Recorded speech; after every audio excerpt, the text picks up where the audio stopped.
Hello, welcome to my stream. My name is Sel, and tonight we are streaming the life and suffering of Sir Brant in the times of the fall of the Blessed Arcane Empire. um, Let me pull up my stream here.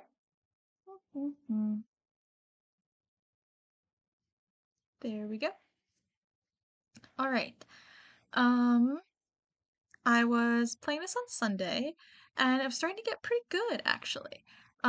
So we'll see where it takes us tonight. I wanted to stream a little bit earlier, but I got caught up looking at TikToks of the millionaires on the submarine, the Titanic submarine. I did not realize how, like, I knew there were millionaires on a submarine going to see Titanic that were lost. I did not realize how janky the submarine was, and how misguided it was to especially take this particular voyage. How they probably that was not a good idea. And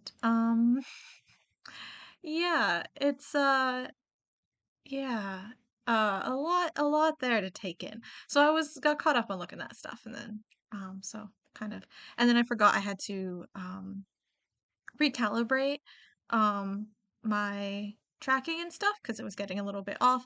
I don't know if it's better or not right now. Well, I'll maybe watch back later, watch the stream and see what I think. But I think it might be better, but we'll see. We'll see. Okay, I might have fixed some problems, made some new problems. You know, you know how it goes. Okay, let's play the game. Continue. This one. Continue. Okay. Yes. We left home, blah, blah, blah. We read all this last time. Right, so these were the things, the paths that we had ahead of us. True death, don't really want that one.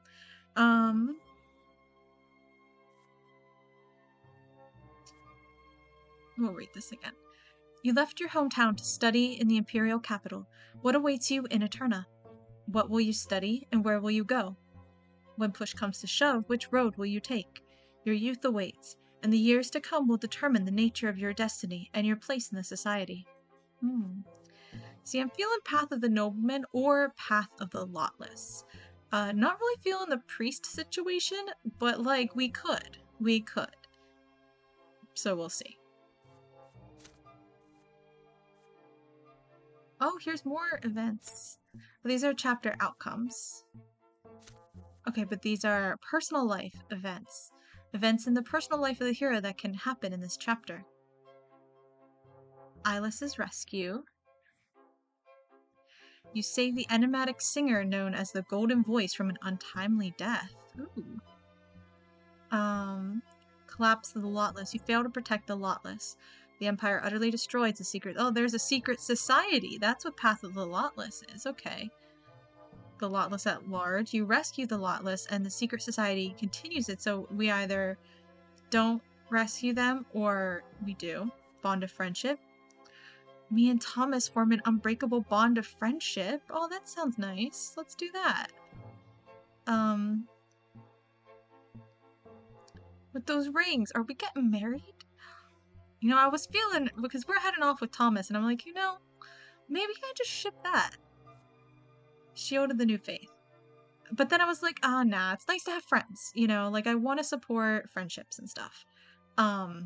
So, don't want to ship any sort of fondness between people. Like, can't go overboard.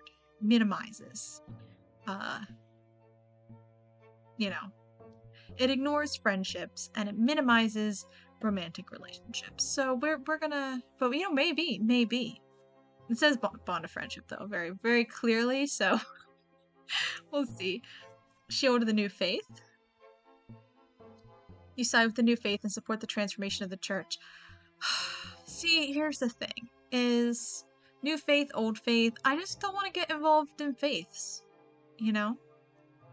Even if it is a new religious order, I kind of just don't want to. Okay, so these are our things we read over last time. Diplomacy, we're at A4. And the scale is like way larger. You can kind of see it goes all the way up to 20. And I'm blocking it, but you can see 0 through 9 for the first section. So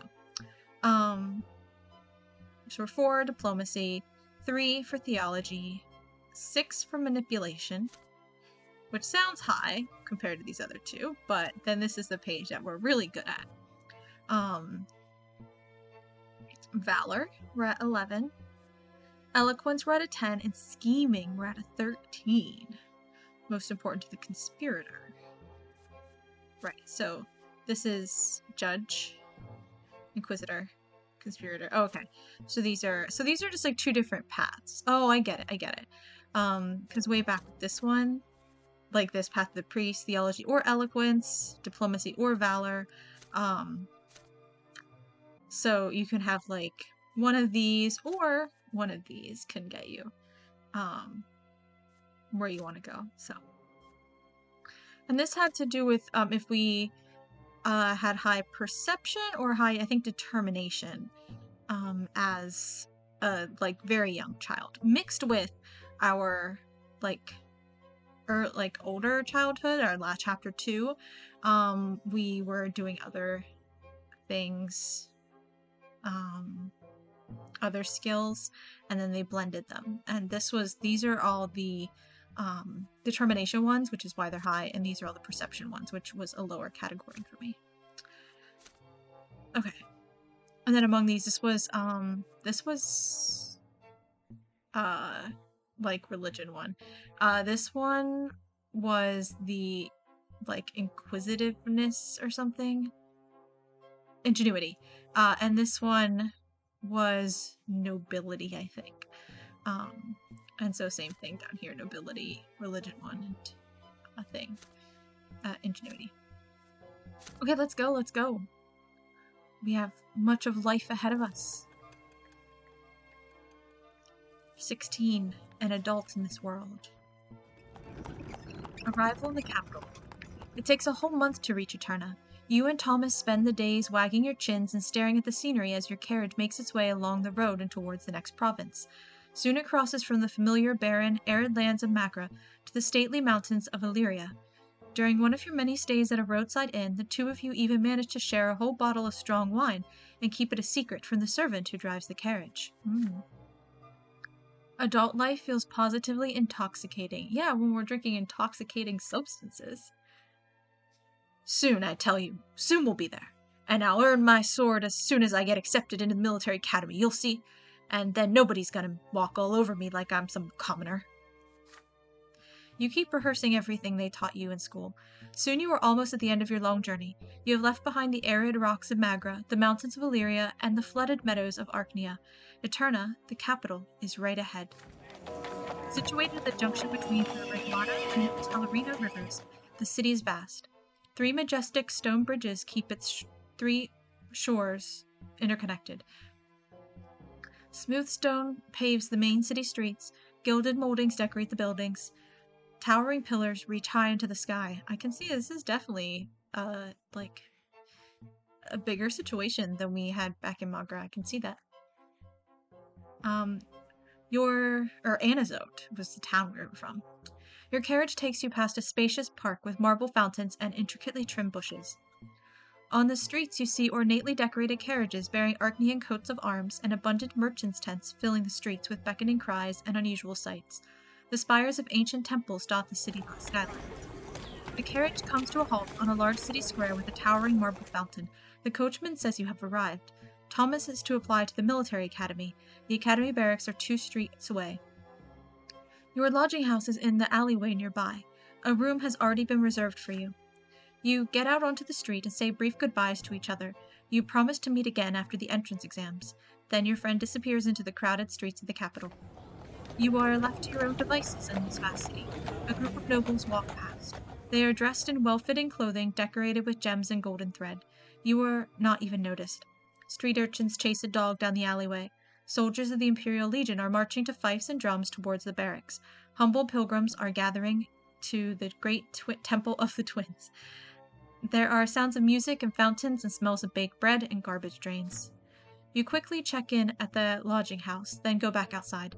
The sun is setting. The streetlights come to life. Merry music fills the taverns. Couples and noble coaches with tinted windows fill the streets. Shadows and hushed voices and laughter fill the parks. You are all alone with this city, so vast and unfamiliar. You take a look around, determined to fill your first night in the capital with memories. What trouble are we going to get into? You see young nobles gathered by the fountain, talking and making jokes excitedly. One of them keeps glancing at the clock tower. They are about your age. Their clothes are hand-tailored, and two of them bear noble swords. They seem to be waiting for something. It might be a good idea to make their acquaintance. It would be most helpful to develop a familiarity with the influential nobles of the capital. Loud music from a large establishment on the corner distracts you for a moment. The servants have just opened the shutters to air out the hall. It seems there will be a gathering inside.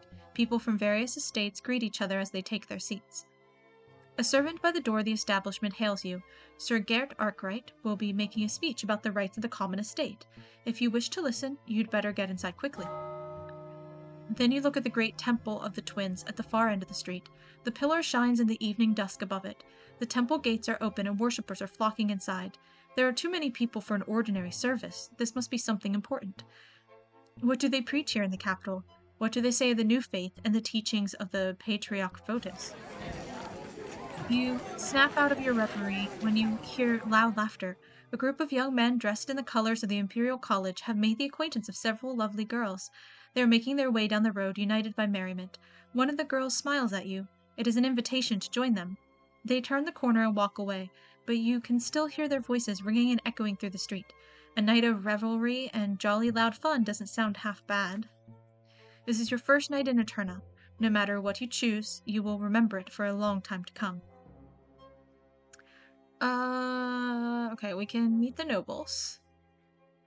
So this improves our diplomacy and manipulation. This is what I was feeling. The Arkwright speech. And this improves our willpower, but like we already have high willpower. And I really didn't feel like running after them. I feel like doing something, like, I don't know, that really like sets the tone, you know? Which maybe this does. I kind of I have big plans for the city.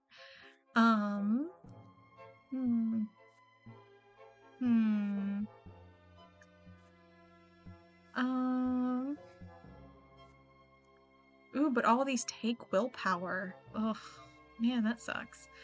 I think I want to decide to listen to the speech on the rights of commoners. Yeah, I think that's what I want to do. Yeah.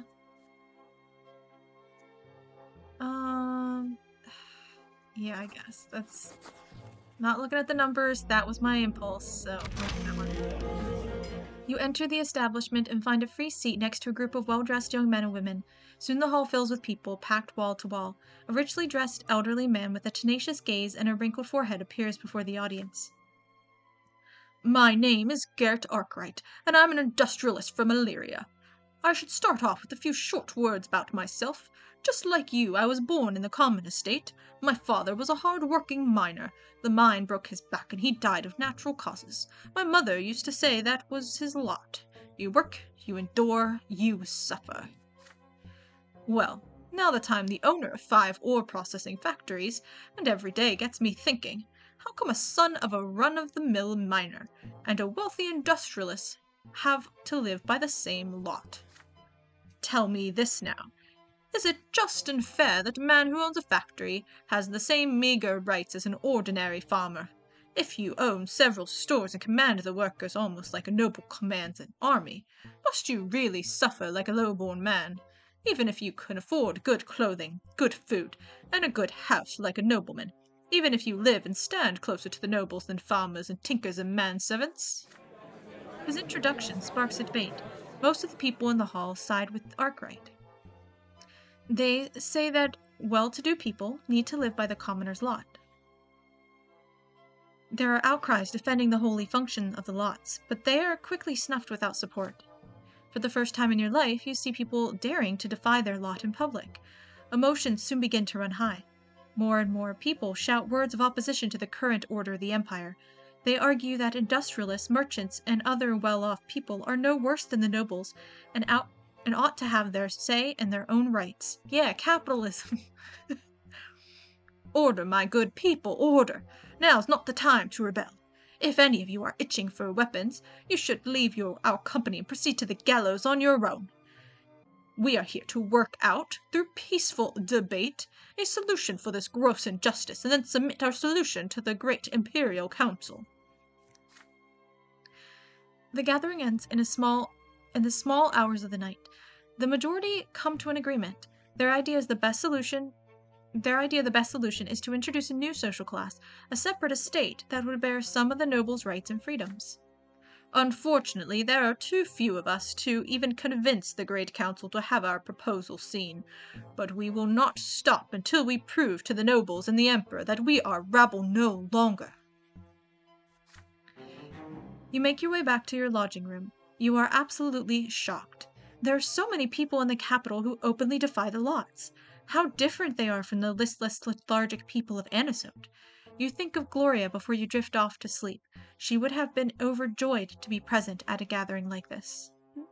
Yay.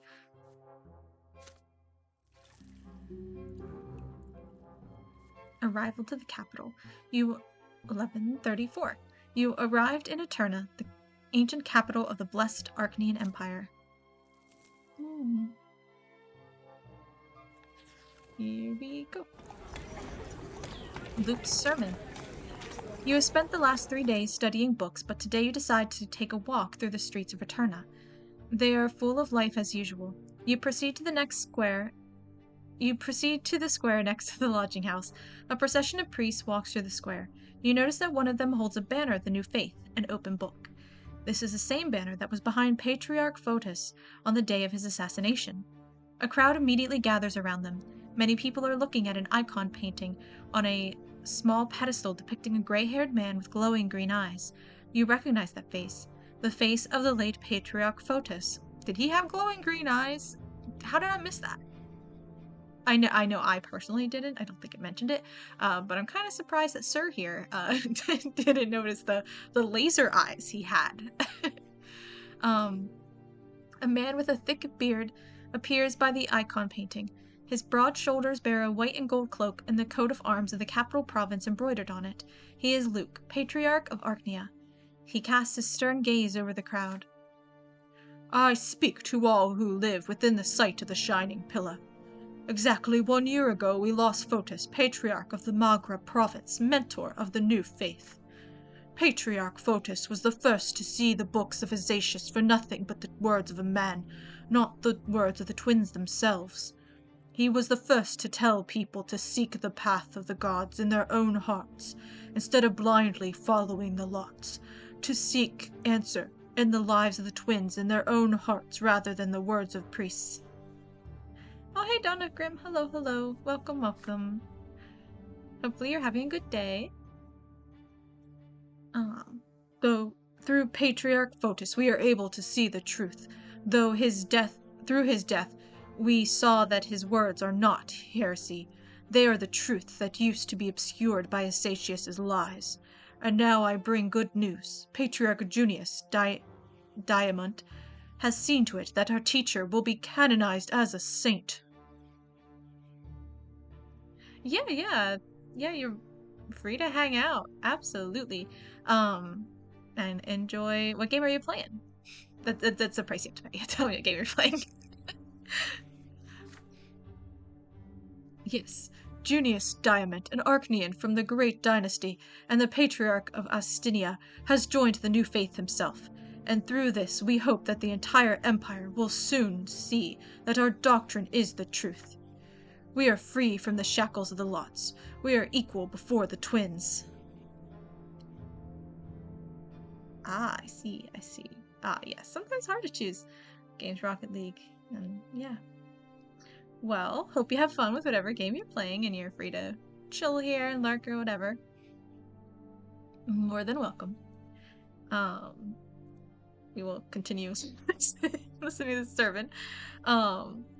With each day, more and more people hearken to the truth, and one day the entire empire will hear our call. So let us pray, my brothers. The believers around you bow their heads. Oops, nope, not quote anymore. The believers around you bow their heads in prayer and thank the twins, not for the lot they were given, as they usually would, but for the chance to choose their own path. The patriarch's sermon is inspiring. It compels your hands to meet in a sign of prayer. It compels your lips to repeat the words of the new faith. Patriarch Luke's sermon forms a cadence, and your heart beats in time with it now. You recall the murder of Patriarch Photis a year ago. It seems more patriarchs share his doctrine now. The news of Junius Diamond joining the new faith is stunning. If an Archnean from a great dynasty has sided with Photis's doctrine and agreed to see everyone as equals under the twins, the new faith must truly be putting down roots. But suddenly several figures appear by the podium, figures clad in black, with glinting silver on their sides. Inquisitors. They push through the crowd and form a circle around Patriarch Luke. One of these priests rises before the crowd. He is clean-shaven, tall, with chiseled features. Everyone falls silent at the sight of him. The Inquisitor speaks with a booming voice that can be heard by all. I am Father Ulrich. In the name of the twins and by my right as an Inquisitor, I order you to turn around and leave. The words you're hearing are full of lies. Patriarch Luke has set out to poison our hearts and minds, and the Inquisition will not allow this heresy to spread. The only true path in life is the will of the twins. Life offers us no other choice. You are hereby ordered to disperse at once. Most people leave the square immediately. Few want to get involved with the Inquisition. Some people stay, however, and some even shout angrily, "We want to listen to Luke. He is the Patriarch of Archnia, and he has more to say. Get away from our sermon, old believers. We will not listen to you and your hoary old lies about the lots." Inquisitors bring those who may yet listen back to their lots, and leave the others to the champions of faith. The black-clad Inquisitors descend from the podium and approach the people who choose to stay. With nothing but their words, they make people stop shouting and start listening. The uproar ceases quickly. They have dissected the crowd, split it into smaller groups that surround each Inquisitor. One of these Inquisitors chooses to approach you. He is a humble-looking man of age with a rough haircut. He looks you straight in the eye as his lively, soulful voice forces you to listen to his words despite yourself. "My name is Father Jeremiah. I know your thoughts are stirred by the Patriarch's words. You are not sure whom to trust, but I teach in the seminary. I have been studying the teachings of the twins my entire life. You can trust me. I know you can hear what I have to say. I see their light in your eyes, the light of the true faith. Will you listen to my counsel, my son?" You feel no malice in the words of the Inquisitor, Jeremiah, only hope. It is his lot to aid you, to guide you away from error, and set you on the path of the true faith. He is a priest, so he should know truth. Or perhaps the Inquisitor himself is in the wrong. Let's see. I think I want to, let's see, so I accept his counsel, we're not going to do that. You argue against him and in favor of the new faith. Don't really feel like doing that. You refuse to be ordered around by him. It is not the clergy's place to give orders. Yeah, this is what I feel like doing. My tendency to go that route. You strike a pose of authority and eye Father Jeremiah sharply. Inquisitors cannot order people around, you say. It is not within the lot of the clergy. Only nobles can give you orders. The other commoners look at you in terror. You have justified an Inquisitor. However, Father Jeremiah still looks at you without any of the anger you had expected. "My son, your words do indeed contain a germ of truth. I am an Inquisitor of the clergy, and by the will of the twins I cannot give you any orders. But know this, the Inquisition does not imprison everyone suspected of heresy. We exist to protect souls, to guide and save them. We pursue dangerous doctrines, and seek to rescue every soul we meet. Arrest or execution is our last resort, reserved only for sinners beyond redemption. You can see that I am merely speaking to you right now. I have not resorted to force, nor am I giving you any orders. But if the need arises, I will summon the champions of faith, nobles, who will be there to give orders and punish those who defy the church. But as long as you are not calling for the overthrow of faith, you are safe from them. And as you said, it is not within my lot to give you orders. You are free to go, but expect no mercy in the hereafter, for after we die, there will be none. With a bitter smile, the Inquisitor leaves you and proceeds further. You leave the square freely, your dignity preserved. The remaining people in the square continue arguing with the other Inquisitors. Armed champions of faith stand nearby, but they do not intervene. Luke and his retinue can no longer be seen. Only one thing keeps nagging at you, Father Jeremiah's words about how there will be no mercy in the hereafter. Yeah, that's fine. I don't care about the hereafter. Kind of care about the here now.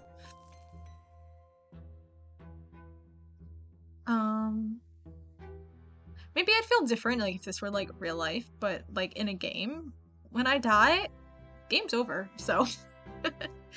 1134 Fall. The Advance of the New Faith. Patriarch Luke's sermons have converted many commoners and nobles of the mantle to the new faith. Commoners and nobles of the mantle to the new faith. There are now several temples in Eterna that follow the new canons with Luke's blessing. This has led to no small amount of anger among the followers of the old faith. Two mighty bishops of the church lead the new faith. One of them is Luke, the Patriarch of Archnia himself, spiritual mentor of the capital province. He preaches all across Archnia, his every sermon adding to the new faith's flock. The other leader of the new faith is Patriarch Junius Diamond. Hailing from a great Archnian dynasty, he is the de facto ruler of Astynia province. Adored by his subjects, he has founded the Holy Order anew. Junius Diamond rarely preaches, but people believe the Astynian Patriarch attends to the needs of all who convert to the new faith. The schism within the church is growing. The split has furthered the divide between the commoners and the nobles, though thankfully there has been no direct conflict of it as yet. But it has become clear that there is no way to stop the steady advance of the new faith.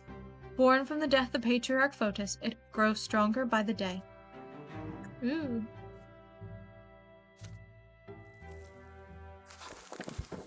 The city that never sleeps. The next few weeks pass by in hard work in preparation for the coming entrance exam at the Imperial College. You grow more and more exhausted with each passing day, so much so that one night you fall asleep while studying another book. When you finally come to, you decide it is high time to get some recreation outside. The city of Eterna amazes you as you stroll through its splendid streets. It is another night, a different night, yet the city is still beautiful. The shining pillars slice of light against the dark night sky. The lamps on the facades of the buildings are lit. Night descends on the capital. You don't feel like going back to your books tonight. Recently you made the acquaintance of several young men. They are children of the nobles of the mantle just like you, sent to the capital to earn their noble titles at the college. You decide to seek them out. Your new friends are having a late dinner on the next street over, loudly discussing their plans for the night. Some speak eagerly of a dueling club, where you can see the most skilled and ardent duelers in the Empire doing what they do best. You have never seen professional duelers fight. It must be far more exciting than Father's fencing lessons, or that fight in the ruins of an Anisote. If luck favors you, perhaps you can even make useful contacts among the noble families in the capital. The others try to convince the rest to take a trip to a certain secret salon. The establishment is expecting a guest tonight, they say, a young lady who speaks about the true state of affairs in the Empire. There are many questions about the nature of the place and identity of the mysterious speaker, but the young men have only one answer. They are forbidden to speak about this outside the club. However, they can take you there as long as you aren't afraid to learn a dangerous truth. There are others still drinking their fill of wine rather than eating. Fencing, they say? Speech is nonsense. The place you ought to go tonight, they claim, is the Marchian Society, a gathering for those of common estate but uncommon opinions that offer pleasures for everyone. Pleasures of the palate, pleasures of drink, pleasures of the flesh. Is this not heresy and a crime? Perhaps. And yet, some of your newfound friends are eager to go there. We're friends with a shady group, aren't we? In the end, your group splits in 3 to spend the night as they see fit. What will it be? A contest featuring the best fencers in Eterna? An establishment both mysterious and dangerous? or an encounter with people who defy their lot with audacity. You weigh your options. Okay, let's read what it says. Learn from the Empire's best duelers. You choose the mysterious lady and listen to her dangerous speech, or agree to join these people who have traded away the bliss of the hereafter for all the pleasures of life. Yeah, not that one. That ups my theology?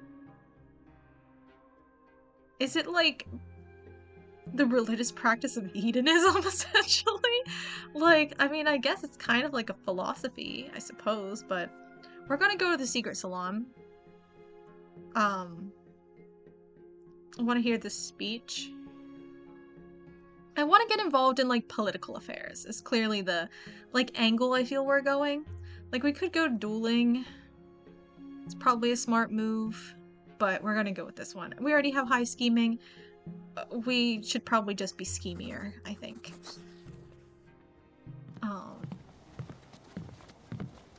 The secret salon is an unremarkable wooden building down an alleyway a few blocks from the great temple of the twins. A couple of tough, taciturn fellows at the door eye you suspiciously. Their faces are obscured by hoods. One of your newfound friends nods to them, and you are allowed inside. The inner rooms are stuffy and overcrowded. All the partitions have been removed to make room for more people. There is a raised platform next to one of the walls, perhaps a stage. There are benches all around. They are occupied by people of the common estate, most of them modestly dressed. They are artisans, tinkers, street vendors, students, yet you see that some of them are wealthy and impeccably dressed. A mop-headed young man, dressed like a low-ranking clerk, appears on the stage. He claps to attract the public's attention. When the house goes quiet, he reads a series of pamphlets condemning the supreme authorities of the Empire and their obsolete rule. A group of young men appear on the stage next, their faces covered in blue paint. They perform a derisive play entitled A Day in the Life of the Tempests. Blueface! They're doing Blueface! Now the difference is that I guess it's probably not racism because the blue people are in a position of power. So it's just prejudice. But still, it feels like it's in very bad taste to do Blueface. You probably shouldn't do it. Anyway, this is a shady salon, isn't it? The performances are many, but their goal, or it could just be Blue Man Group, described in a weird way. Okay, so we saw Blue Man Group. It was really good. I've seen Blue Man Group. Have you seen Blue Man Group? If you've seen it, let me know. If anyone's in chat now, or if this is up on YouTube later, and people watch on YouTube, let me know if you've seen Blue Man Group. Or if you see it on Twitch, tweet at me and let me know if you've seen Blue Man Group. Okay. But, like, I don't even really remember. It's been so long ago since I've seen it. It was, like, I don't know, like 10th grade or something like that. It was a long time ago. Quite a long time ago. I may have seen them twice. But I think just once. I don't remember. It all blends together, really. They were okay. Like, it was enjoyable, but it wasn't my favorite show I've been to. Okay. Friends of many. But their goal is always the same. They all claim the Empire is stuck in the past and has to change. Then, finally, after another voice of accusation, a young girl appears on the stage, and the crowd immediately grows silent. This is her, the mysterious guest they were talking about. You look at her from the crowd. You see short black hair, a slender figure, and those familiar shining eyes. It's Sophia! I was kind of surprised, because it feels like we just saw Sophia, like, pretty recently, and it, like, didn't feel like she would be able to, like, climb the ranks to guest speaker this fast. Like, honestly, kind of shocked.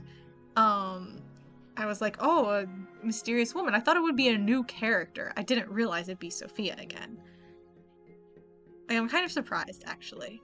Because I was like, let's see, who do we know? It's obviously not the Arcnean lady we know. It's not, I was like, it's not Gloria, and I'm like, it's probably not Sophia. Because again, it's been like, I don't know, it just feels like it's been like, what, maybe 6 months or something since we last ran into Sophia? Like, she's had a busy 6 months, I guess. Brothers and sisters, you all came to this place because deep in your hearts you know. It's Sophia, the girl who used to live next door. She's grown so much since you've last seen her. But what is she doing here? But before Sophia can even finish her first sentence, a short man in a shabby jacket jumps up onto the stage. He flashes a badge and screams at the crowd. Nobody move! You're all under arrest as accomplices to an insurrection against the Empire. Who let him in? Imperial gendarmes barge into the house. Swords and crossbows glint in the dim light.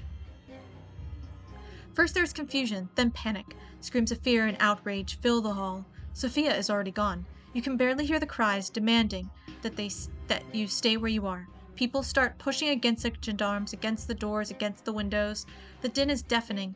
Only one thought remains in your mind. You have to run away as fast as you can. Ooh, blood. You push your way to the furthest window in the hall. A hand grabs you by the sleeve of your jacket. You pry it off without looking and keep pushing forward. The expensive jacket starts to tear at the shoulder. The window frame breaks and falls outside. You drop down after it. Shards of glass bite into your hands, but you barely feel the pain. You will have time to feel it later. But now you need to run. You run and dodge and weave through the alleyways before finally heading for the lodging house. Your heart is racing. Your hands are shaking. Blood is dripping from the cuts on your arms. You have no idea what happened to the people who were arrested. Finally, you reach your room and collapse onto the bed. You are safe from pursuit, but not from anxiety. What was Sophia going to say?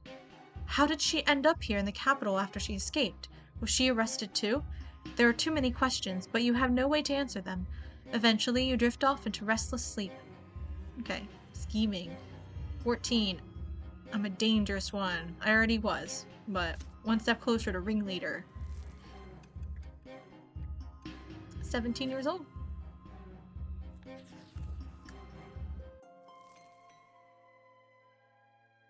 Year 1135, spring, the Code of Laws. You're on your way to the largest library in Eterna to study for your entrance exams. It is right next to the college. Still studying for my entrance exams? It's been like a year I've been here. How am I still studying? Just take the goddamn test. Okay, The streets are full of people. Everybody is excited. You hesitate for a few seconds, then let your curiosity get the better of you and head towards the place where you will soon study. Before long, you hear the shouting. The great chancellor is about to give a speech about the future of the empire. You cannot possibly miss this. You mix with the crowd and soon find a convenient place to listen and watch what is about to unfold. On the steps of the college, you see a small tribune guarded by two Archneans armed with swords. This is the first time you have ever seen an Archnean standing guard, let alone two of them. The doors of the college open to reveal a stately Archnean surrounded by an honor guard. It is he, Cornelius Tempest, great chancellor of the empire, younger brother to the emperor himself. He heads for the tribune and casts a look over the square. It is full of people in awe and utter silence. Long ago, humans witnessed the Archneans' arrival. The two nations built the empire side by side. The provinces joined us one by one, and Magra was the final province to attain the absolute might and majesty of the blessed Archnean Empire. Yet there was another great event long before that. 1,000 years ago, the twins had graced us with their presence. With their arrival, the twins granted us their will. They showed us their love and their law, and they granted us knowledge of what awaits us in the hereafter.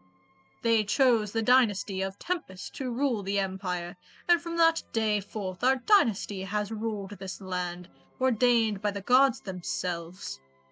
However, it is our duty to the twins not to seek power for power's sake, but rather to lead the empire to further prosperity, and so the great Imperial Council is soon to review and adopt a new set of laws called the Creed. Under the Creed, all states will be granted rights. Under the Creed, there will be one law for all Imperial citizens to obey, human or Archnean, from the lowest commoner to the Emperor himself. The strife among the estates will end. A single law will resolve all of our quarrels. Glory to the Empire! The great chancellor throws his arms into the air. The crowd murmurs and applauds in approval. Cornelius Tempest casts another look over the crowd and leaves. The crowd disperses. The sounds of agitated discussion are everywhere. Is it true that the Emperor's dynasty seeks to grant equal rights to all estates? What will happen to the Empire then? Ooh, big jump. Oh, I guess that's just -1, but still. The girl from your past. Which girl? It is early morning. You have been awake since sunrise studying. There's a knock at the door. Is it a letter from home or a hotel servant? You open the door and freeze, stunned. Sophia. Hello, Brante. Before you stands Sophia, the girl who used to live next door. She is all grown up now. She looks so different, but you would always recognize those blue eyes no matter what. You gesture for her to come in. Sophia enters the room, glances around, and sits in an armchair. You eye the girl you used to know as you sit across from her. But the young woman you see now has little in common with the girl you used to know. There is cold steel in the way she looks at things. Her hair is cut short. But what is she doing here? I can explain. I've been living in Eterna for a long time now, ever since I ran from Anazote. I heard the other day that you'd left for the... Let's see, what was her voice was like that? I heard the other day that you'd left for the capital to get into the college. So I found you, and here I am. You asked how Sophia learned about your arrival and where you are staying, but she answers your questions with an enigmatic smile. We'll get to that later. Right now, I want to see how much you've changed since we last saw each other. As for me, I've changed a lot. I'm a whole different person now. You look away as you recall your previous encounter, back when Sophia ran away from her Archneum master. Sophia chuckles as she continues. Would you like to know what happened next? I traveled through the entire empire all alone. I had nothing. My journey ended only when I reached this place, the capital, with all its important people and events. This is the heart of the empire. It's a place where I can make a difference. I've made friends here, found people I can truly call my family. I've even gotten an education of sorts, and I have a purpose now. I fight against injustice. I fight against the lots. I fight those who treat our lives like mud on the pavement. And no, I'm not afraid to tell you that. I came to you for a good reason. I need help. I know you. I have faith in your good heart. And besides, this is also about the Imperial College you want to enroll in. There is a scholar there, by the name of Bartholomew Dextra. He teaches natural sciences at the college. Dextra is an old man, but he's quite progressive. He'll stop at nothing to advance science and acquire new knowledge. As you know, only second-generation nobles or above are allowed to teach at the college, but Dextra, he is a commoner. He forged his patent of nobility to get a position at the college. But the secret chancellery recently learned of this. Dextra is about to face true death for this forgery. But how is that justice? A man who wants to teach, and for this, they're going to take all his lives. They're going to punish him for the crime of being born in the wrong estate. It's evil and obscene, and I will not stand for it. Dextra deserves to be rescued. But I don't want to put anyone in danger, so I need your help. You're from a rich family, you're almost a noble. If you help me get Dextra out of the city, nobody will suspect anything. No one will know, and the scholar will live on to continue his research elsewhere, far away from the secret chancellery. Will you help me? You feel perplexed by Sophia's sudden request. She is asking you to break imperial law and undermine the work of the secret chancellery to save this scholar. Rescuing Dextra would be an adventure, but it would also be incredibly dangerous. And besides, Dextra is a fake noble. He resorted to lies and deceit to get his current position. How much does this matter to you? Sophia's blue eyes are studying you, waiting for your reply. Okay, what can I not do here? Assuage your guilt? Oh, only if we turned her over.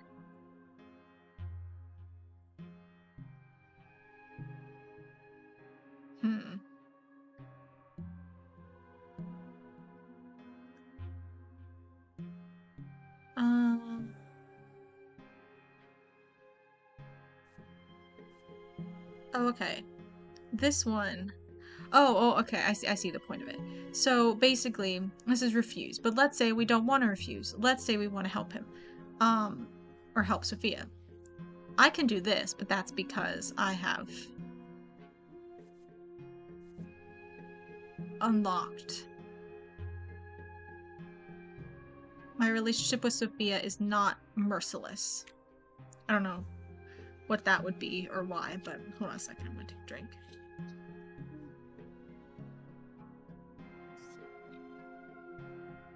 Okay. Because this would be her relationship is merciless. Down here, this is. Oh no, okay. Yeah, okay. If our relationship was merciless, then we can choose this route. And if it's not, we can. So basically, refuse is always an option, but then they also always give us a way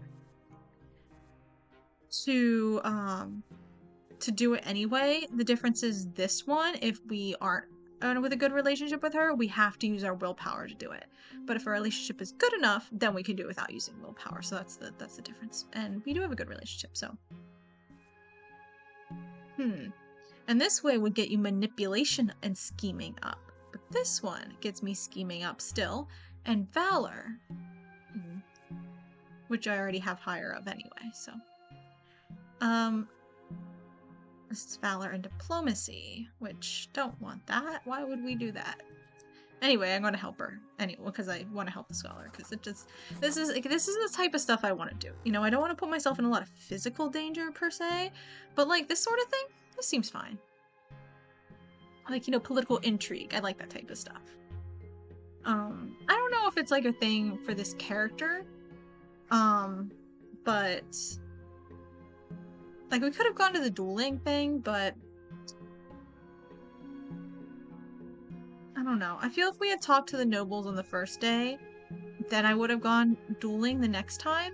But talking to those noble kids, I didn't want to do because like we don't have a good relationship with the nobles. And so because we listened to speech, I wanted to listen to the speech again. And we're kind of just going down that route. It's our, you know, Sir here, he grew up like playing with the little tin soldiers and you know, wanting to duel and battle and things like that.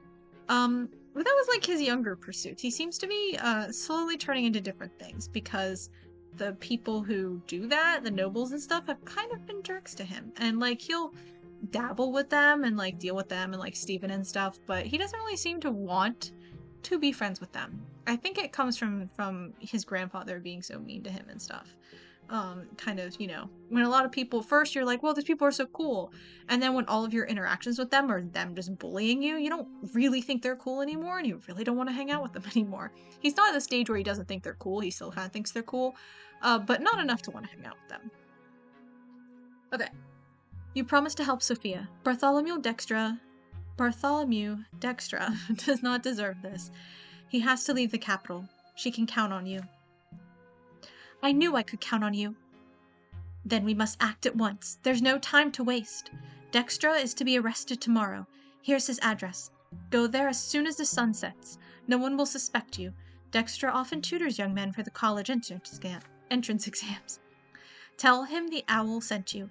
Use the back door to get out. The carriage will drive up to the backyard. The driver will hoot like an owl. He'll take you to the south gate. If the guards stop the carriage, just talk your way out of it. Once you're outside the city, Dexter will ride away in a different carriage. You'll go back to the way you came. I'll meet you in Majesty Square. You nod to her words, and your hands start to shake. You are about to go against the secret chancellery. You are going to help someone escape punishment.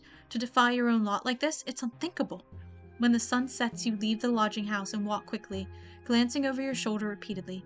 Bartholomew Dexter's house must be somewhere around here. You find the place. The genteel old man opens the door. His face is covered in wrinkles, his shoulders are stooped, and yet his eyes are sharp and lively. Bartholomew Dexter looks at you for a moment, then asks why you have paid him a visit. You tell him you want to enroll in the college and are looking for a tutor. Dexter nods and invites you inside. Once you make sure nobody else can see or hear you, you whisper to the scholar about the real reason for your visit. A secret chancellery will be coming for him tomorrow, and he has to leave now to escape true death. Dexter freezes, then turns to you. How do you know about him in the secret chancellery? You tell him that the owl sent you and has provided for his escape.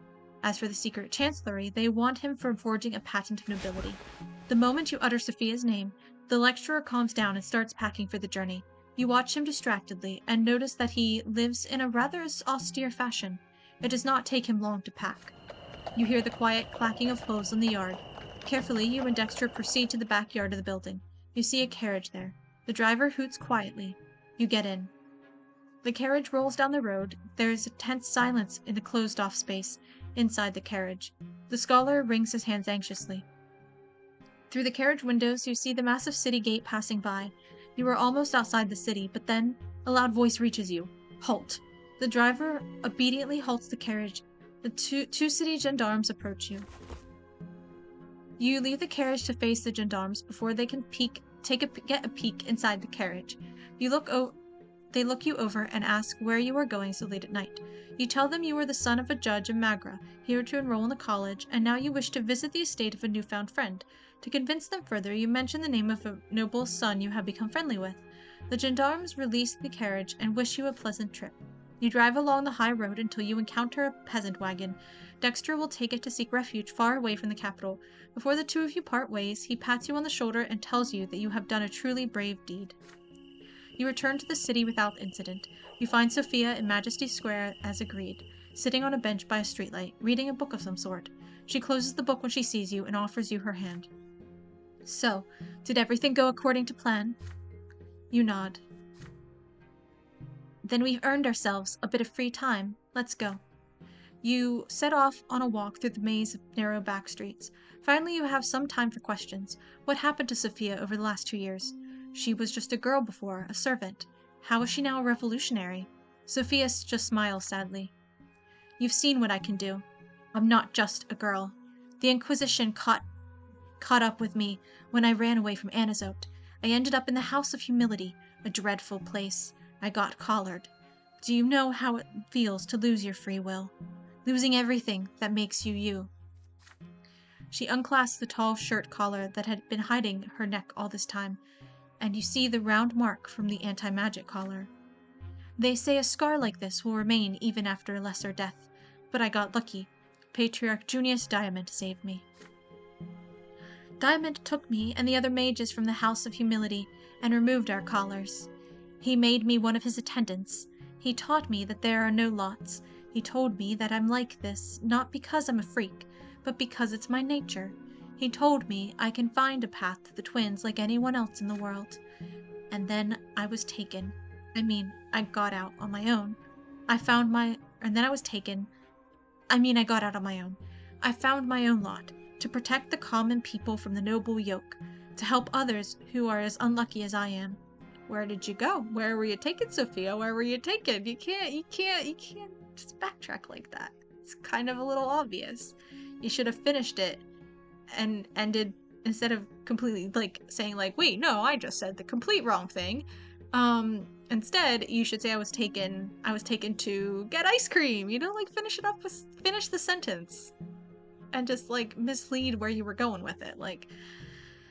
Anyway, to fight for a different world, a world where everybody has equal rights, a world where mages don't get robbed of their will just because of one aspect of their birth, a world where the nobles no longer tread upon the commoners. Yes, this is our dream, but we are still so far away from it. But I will keep moving towards it, and I'll stop at nothing. A strange, distorted expression appears on Sophia's face, but she quickly returns to normal. You keep walking until you are at your lodging house again. For a moment, you just stand there looking at each other. Then suddenly, Sophia embraces you. For a moment, she remains still in your arms and whispers, "You should join my cause. If we work together, one day we'll become a force to be reckoned with.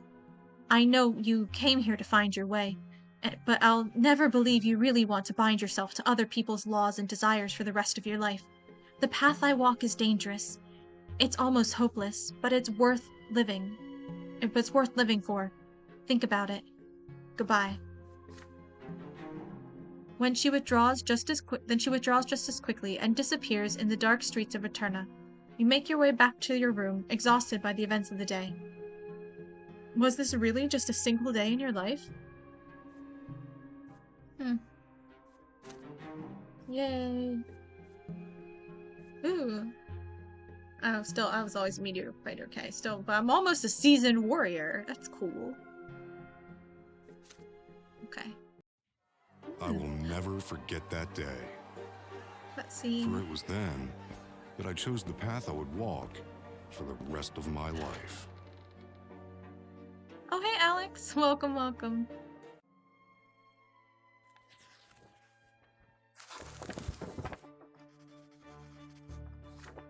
Hmm. 3 lots. There are only a few days left until the Imperial College entrance exam. History, law, theology, you spend all day reading and rereading the books you brought with you, staying at the Library of Eterna for hours, sometimes until it closes. As the day of the exam approaches, your hands start shaking more and more, and finally, the day comes. A clear sky hangs over Eterna today. The breeze is warm. You dress in your best outfit, a gray jacket and velvet culotte trousers. You comb your hair carefully and push your boots until they shine, and polish your boots until they shine. You leave the lodging house and head for the Imperial College. They're really layering a lot of like French Revolution stuff in here, aren't they? Which is like interesting. So like we're definitely not, I mean like obviously it's a different world, but 1135 like that does not map on at all. Like I was like I'm already a little off. But they're clearly rooting this in like revolutionary France. So we'll see. Your legs grow heavier with each step. Your anxiety at the fact your fate will be decided today is virtually tearing you apart. The college is a majestic building that looks not unlike a castle. In the square in front of it, you can already see several dozen people, young men, sons of nobles of the mantle like you, waiting for the college's doors to open. Time slows to a crawl. At last the doors open. A stately man in a professor's mantle appears at the entrance. He is the dean of the college. The students-to-be fall silent as the dean gets ready to deliver his welcoming speech. But the silence is interrupted by heavy footsteps and clanking armor. A squadron of warriors emerged near the college, led by Arcanian officers. Their banner bears an image of golden grains. The noble militia of Monia province? What are they doing here? The nobles of Monia form a circle around the college, each warrior moving quietly and precisely until a chain is formed. One of the Arcanians is clad in an old-fashioned suit of armor. He is the leader of the militia. He locks the bar on the massive doors of the college into place, then proceeds to the stairs to address the crowd loudly. Igarius Monrogue? I guess it's how it's pronounced. Commoners, before you stands Igarius of the Monrogue dynasty, Archduke of Monia. By my will, the college is hereby closed, and today's entrance exam is cancelled. Your lowly origins make you unfit for the great honor of rendering service to the Empire, a right that ought to be available only to the hereditary nobles of the sword. The college's reputation has been tarnished. It breeds mock nobles who bear not a trace of noble blood. You belong in the lowly estate, but have forgotten your place. Cornelius Tempest and the other traitors to the Empire are indulging you in defacing the institution of the nobility for their lowly interests. A noble lot for those of lowly birth. How can this be? I will not stand for this disintegration of the imperial order. Now turn away from the college this instant and return to the humble trades of your ancestors. Plough your fields, mend your boots, and work and suffer by your lot. If any of you dares to set foot upon these stairs, you will be killed at once. The students-to-be meet this speech with stunned silence. The crowd in the square is growing, however. The news of the Monian noble militia and the college's closing spreads through the streets like wildfire. More humans join the crowd. As opposed to Arcanians. Yeah, I was like, that's a weird phrasing. College students, commoners, officials who worked hard to be ennobled. Unrest grows around you.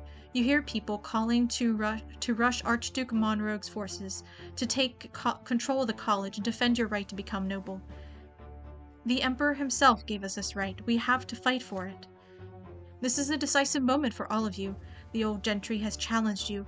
Will you accept this challenge? In the face of this shameful illegal act by the Archduke's forces, you may prove that all of you deserve the noble lot. You will need to break through the cordon, get inside the college, and take control of it. The nobles will never dare hurt you if your presence is strong enough. If you are ready to risk it all and fight for your right to the nobility, you will have to lead the charge. People keep coming to the square in the meantime, including students and teachers from the Divine Seminary. The lot of the clergy is to guide others to the right path. When the estates clash, the priests are bound to intervene. The seminary teachers instruct their students to form a line between the noble militia and the outraged crowd. The priests begin telling the warrior nobles and the riotous commodores to return to the preordained divine order lest they provoke the wrath of the gods. The wrath of the gods. As the priests utter these words, the crowd around you disappears. A vision appears before your eyes. The empire is ablaze. You see burning land steeped in pain and despair everywhere you look, rivers overflowing to extinguish the burning world. You can tell that soil scorched by fire. You can tell that soil scorched by such fire will never bear fruit again. The gods' given vision demands to be heard, demands to be prophesied to the world. But only a priest may speak to the twins and for the twins.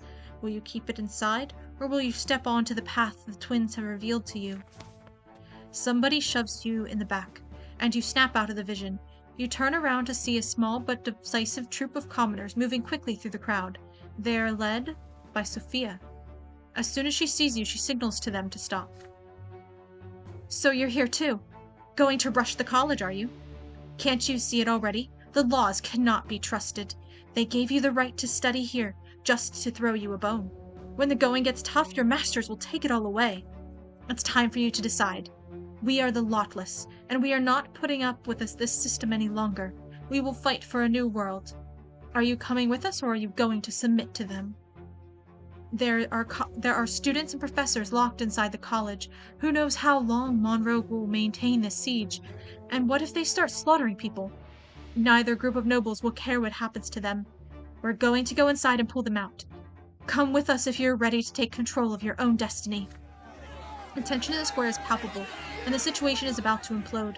Students, commoners, nobles of the mantle, followers of the new faith, all of them are gathering their forces to move on the wall of soldiers. They expect the nobles to let them through en masse. Surely they won't start a massacre. The lotless, led by Sophia, prepare to break through the siege to rescue the people in the college, and all the while the priests preach peace to both sides of the conflict.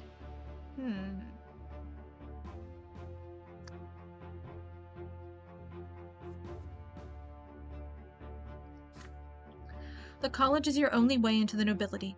Only you can fight for your new lot and fulfill your duty to your family. You could organize an offensive strong enough to get into the college and thus seize your lawful right to like a true nobleman. Yet the revelation about the wrath of the gods still pulses in your mind. Once revealed, this vision will take you on a different path. Standing with the priests and preaching what you have just seen, warning all of the dire danger to the path of warring estates, bringing the twins' word to the people and guiding them to salvation. Could this be your new lot? Sophia and the lotless. They expect you to join their struggle. They are waiting for you to cast off the old ways and the eternal yoke of subservience. If you choose this path, you will not change your lot, and your suffering will continue. But your suffering might just change this world. This is the moment. Your future life will be decided here and now. Okay. Oof. I have all three options available to me. Yikes. Okay, let's think this through. I don't really want to follow the lotless.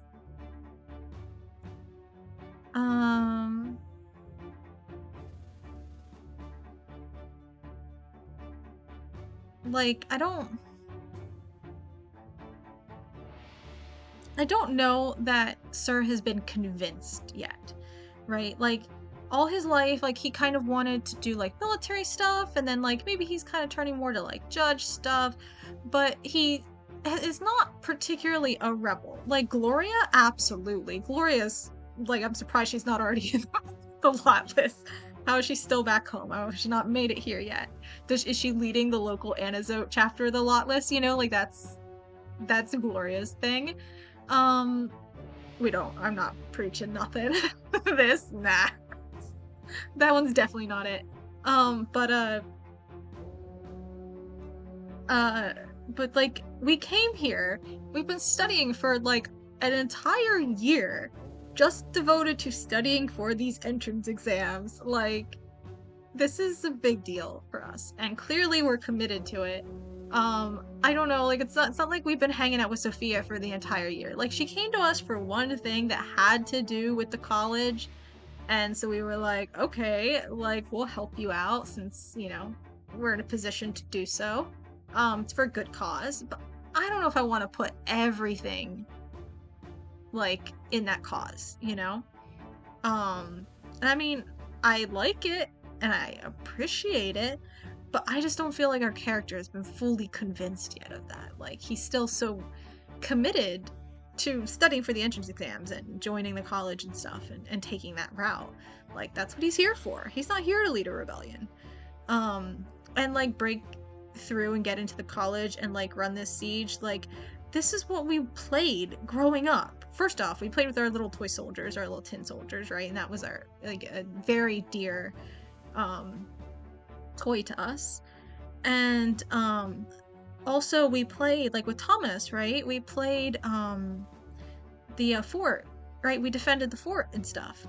And that was like the way we played, and that's even what we talked about with the fort, and we passed it on to Nathan, and we kept bringing up the forts and stuff. Like when we left, we're like, there's probably some of our forts in those walls and things, and that was like what we did. Like leading rebellions, it feels more of like a Gloria thing, secret societies and meetings. Yeah, that's Gloria stuff. It's not us. We'll dabble, but I don't think it's us. We're gonna run the siege. That's what we trained for. Like we've been training our entire life for this. So yeah, we're gonna do this one. We're gonna do the Path of the Nobleman. I mean, a lot less would be cool, but I don't think that's what we're gonna do. Okay. You get to work. Recalling the books on military tactics you used to study as a boy, you call out to the students and children and nobles around you and assume command. They hear you, and they listen. You stand together in close formation and march toward the weakest link in the line of nobles, more people joining you along the way. A veritable phalanx of young men armed with nothing but determination against the noblemen's swords. The noble militia readies their steel. The Arachnean soldier in command of this section halts you and orders you to turn back. You step forward and give him your reply. These people are here to study at the college as the Emperor himself has decreed. You have every right to fulfill the imperial law, and any nobles who dare to intervene will be defying Uther Tempest II himself. Your plan works. The officer hesitates when confronted with your words and your vigor. The noble militia is no longer ready to use their swords. This is your chance. You command your forces to focus their advantage in numbers for a singular push, and the militia line breaks. You reach the college gates. More people start running for the breach. The nobles get their bearings quickly enough to restore the line, but your phalanx is already inside. You waste no time and begin barricading the gate. The students who were stuck inside the college run toward you. You quickly tell them your plan. Block all the doors and windows with whatever comes to hand before Monroe's forces can get in.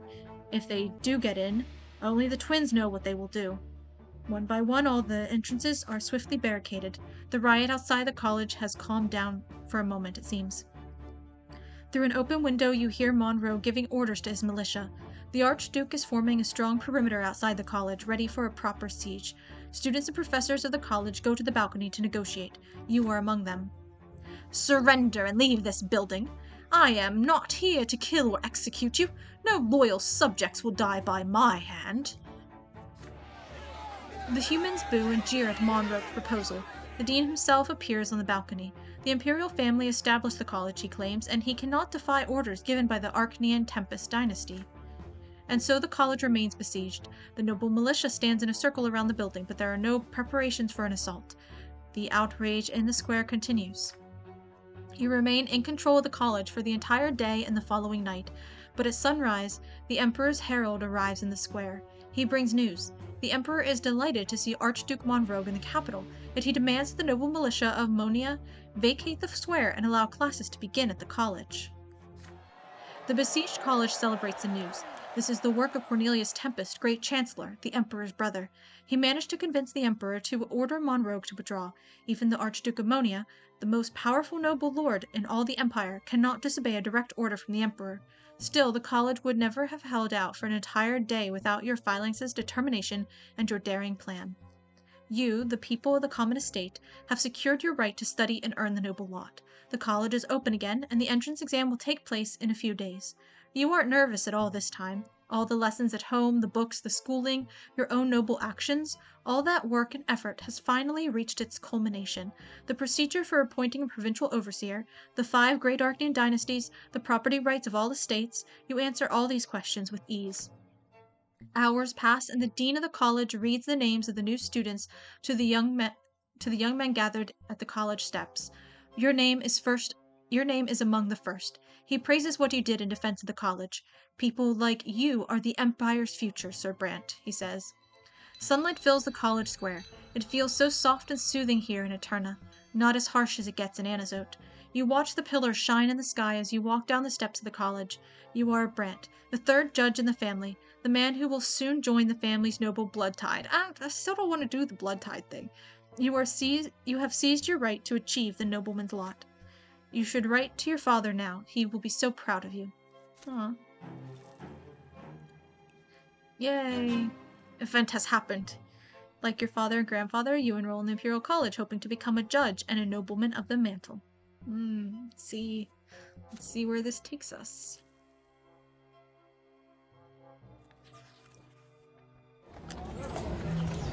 Bonds of friendship. You return to the lodging house one last time to gather your belongings for the move to your new home. A young man dressed in the uniform of the military academy greets you by the door. It takes you a moment to recognize Thomas. Your friend locks you in an embrace. Oh my god, it's been like a year! I remember when we left, we were like, I'll see you after the entrance exams. I thought it would be like a week. Maybe a couple days. It's been a year! This has been a crazy study period. This is crazy. I don't know what the... Brant, hey! How are you? I heard about the nasty stuff that went down in the college square. Those damn gentry would do anything to keep lowborn folks under their thumb. Glad the situation resolved itself. As for me, I'm an academy cadet now. He is beaming with pride. You invite him in and chat while you pack. Thomas continues to relay the news as you walk up the stairs. I made it to the top 10, can you imagine? I did pretty well in sparring and the sciences. It was all thanks to the help you gave me back in school in Anazote. I'll be studying the art of war now, and then it's a quick march to a noble title. How about you? You tell Thomas about what happened over the past few days and of the path you have chosen. He remains quiet as you speak. Both of you realize that you may never see each other again. You know, Brant, here's what I think. You may have your own path in life, but you're my friend. We gotta make sure our friendship lasts forever, no matter what happens to us. Here, I brought 2 brass rings. If the old tradition is to be believed, both the rings and their wearers will always remain close to each other, no matter where fate takes them. What do you say? The 2 of you grew up side by side. Thomas, the audacious, hot-blooded, sharp-tongued boy who used to live next door. You can't imagine your childhood without him. But would it be right to promise him that your friendship will last forever no matter what happens? Absolutely, we're BFFs! 2 rings made of plain brass lie in his open palm. If you wear these rings, you will be bound by ties of friendship for the rest of your life. Okay, we can end the we can't end the friendship, but... Oh, because... we are Path of the Nobleman, and we can't sever ties if we're Path of the Nobleman, I guess? Take the ring. We can't do that.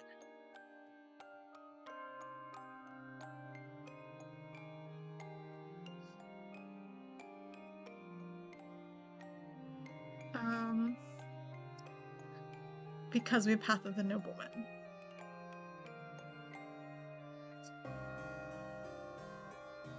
Sworn oath of friendship. So this is just take the ring. But don't swear an oath.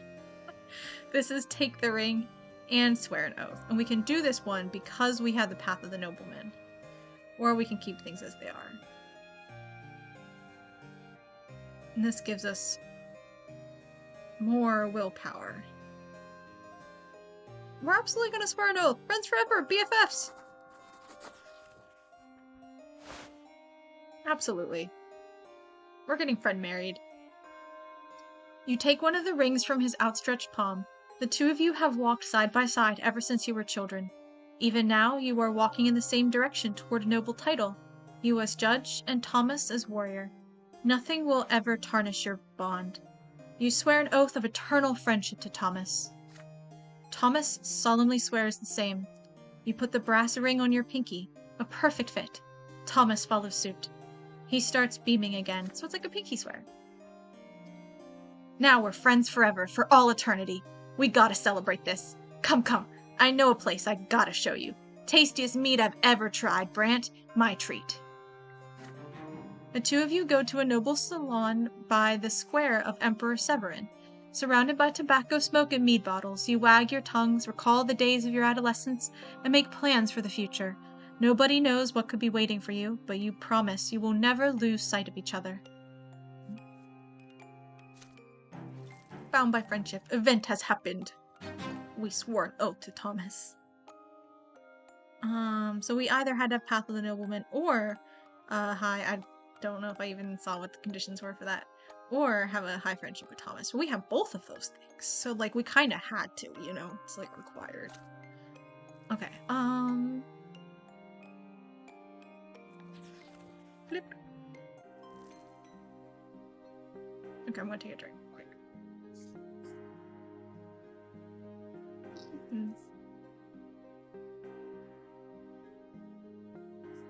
Yeah. Year 1135 fall, a letter from home. As soon as you are accepted into the Imperial College, you send a letter back home. The family replies quickly. Their letter arrives in under a week. Most of it is covered with your father's handwriting. I am proud of you, my son, and I believe your grandfather takes pride in you too. I don't really care about that, but you have brought our family one step closer to being ennobled by the sword. You will make an excellent judge. I have complete faith in your intellect and your will. You shall bring glory to our family. Stephen's congratulations follow your father's. Congratulations, brother. The simple folk could not only dream of what you have already achieved. You can thank father and grandfather for this opportunity, but I know it was you who proved yourself worthy. Once you receive your new lot, you and I will be equals at last. He's a little bit of an asshole, but his heart's in the right place. Then some words of praise from Mother and Nathan. You have brought your father much joy and made him proud, and I am witness to this. You now walk this path all thanks to him. Yet it saddens me that you did not consider the Divine Seminary, where you could have dedicated your life to our gods as well as the Empire itself. You worked so hard for this. We held a big feast in your honor back home. I hope you achieved all you've ever wanted. Oh, he's sweet. And at the very end, there's a small note from your sister. Congratulations. Good luck. Is she mad? Come on. Gloria, chill. Yay. Okay, our father likes us more. Our brother likes us more. Gloria likes us one less. That's fine. That's fine. We still have a better relationship with Gloria than the other two, so whatever. Oh my gosh. Fireworks making me jump. Okay. It is only a few days since you became the ball. We're going to a ball? Are we gonna be a pretty princess? We're a nobleman now. We can be a pretty princess nobleman. Well, we're not a nobleman, but we're on our way to being one. Maybe we can just like play pretty princess until we become a nobleman officially. It is only a few days since you became a student at the college. Your education has barely begun when an amazing piece of news surprises all the students. Every year, Cornelius Tempest, the great chancellor and the emperor's younger brother, grants an honor to all future nobles of the mantle and invites them to a masquerade at his summer palace. The professors and lecturers instruct you to look and act your best in order to preserve the college's honor. Yeah, we did that.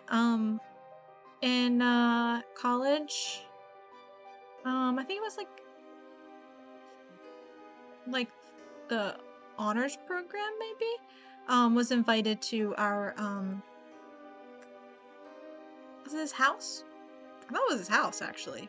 The university president's house. Now I'm thinking, whoa, huh, I think that happened. Anyway, yeah, our university president invited the honors program to his house. I think, like, the freshmen. Just the freshmen, I think. Something like that. I don't remember. Anyway, it was like, beginning of college, so it's hard to know what's going on. Anyway, um, professors, oh yeah, to preserve the college's honor, okay. They tell you more about the ball, too. All who attend it from the college must prove themselves with word or deeds to the members of the great Archnean dynasties that will be present there. This means the reputation of your home province will be at stake, too. It's time to get ready. You order a suit.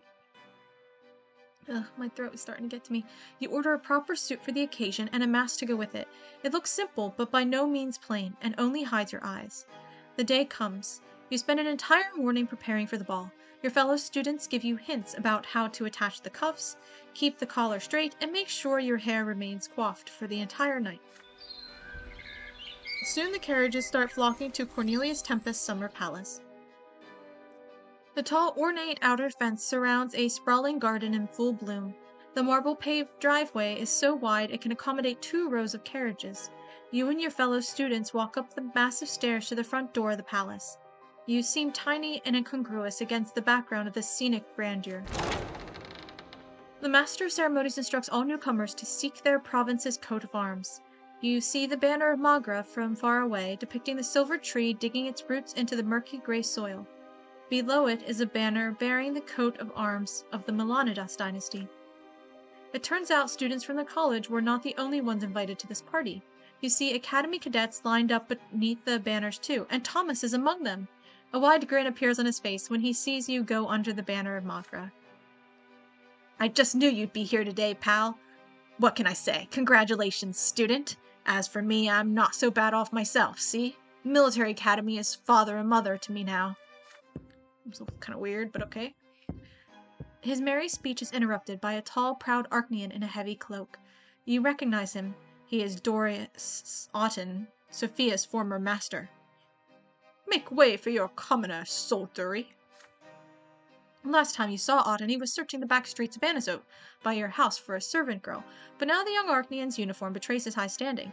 He is young, yet he is already the province's commander. Who put him in charge of all the military forces of Magra at such a young age? What's wrong? You know him or something? Yeah, he's an asshole. A brief description of Auden is enough to wipe the smile off his face. You see no other high-ranking officials bearing the colors of Magra at this party. It seems Dorius Auden will be the main representative of your province tonight. You watch the other college students and academy cadets line up under the provincial banners. The blue and silver banner of Archnia, the Empire's own province, is in the very center of the hall. Judging by the hilts jutting out from beneath their belts, many of those who surround that banner are nobles of the sword. Thomas is clearly jealous. The group from Archnia stands proudly, ennobled by its iconic and dignified history. The Archnean race and the Empire originated in their very lands. Yeah, well, we probably have our own history that's being suppressed by the colonization of people from Archnia in Magra. So, like, maybe that. Let's think about that one for a second. Let's learn our own local history. Now I'm intrigued. A sizable group of students stand under the banner of Monia, a wealthy agricultural province signified by yellow grains on a field of ore. The wealth of the young men beneath this banner is plain to see. Their attire is on par with the Archneans in terms of luxury, and perhaps even more vibrant in terms of color. The most numerous group at the party stands under the banner of Illyria, a yellow griffin against a field of azure.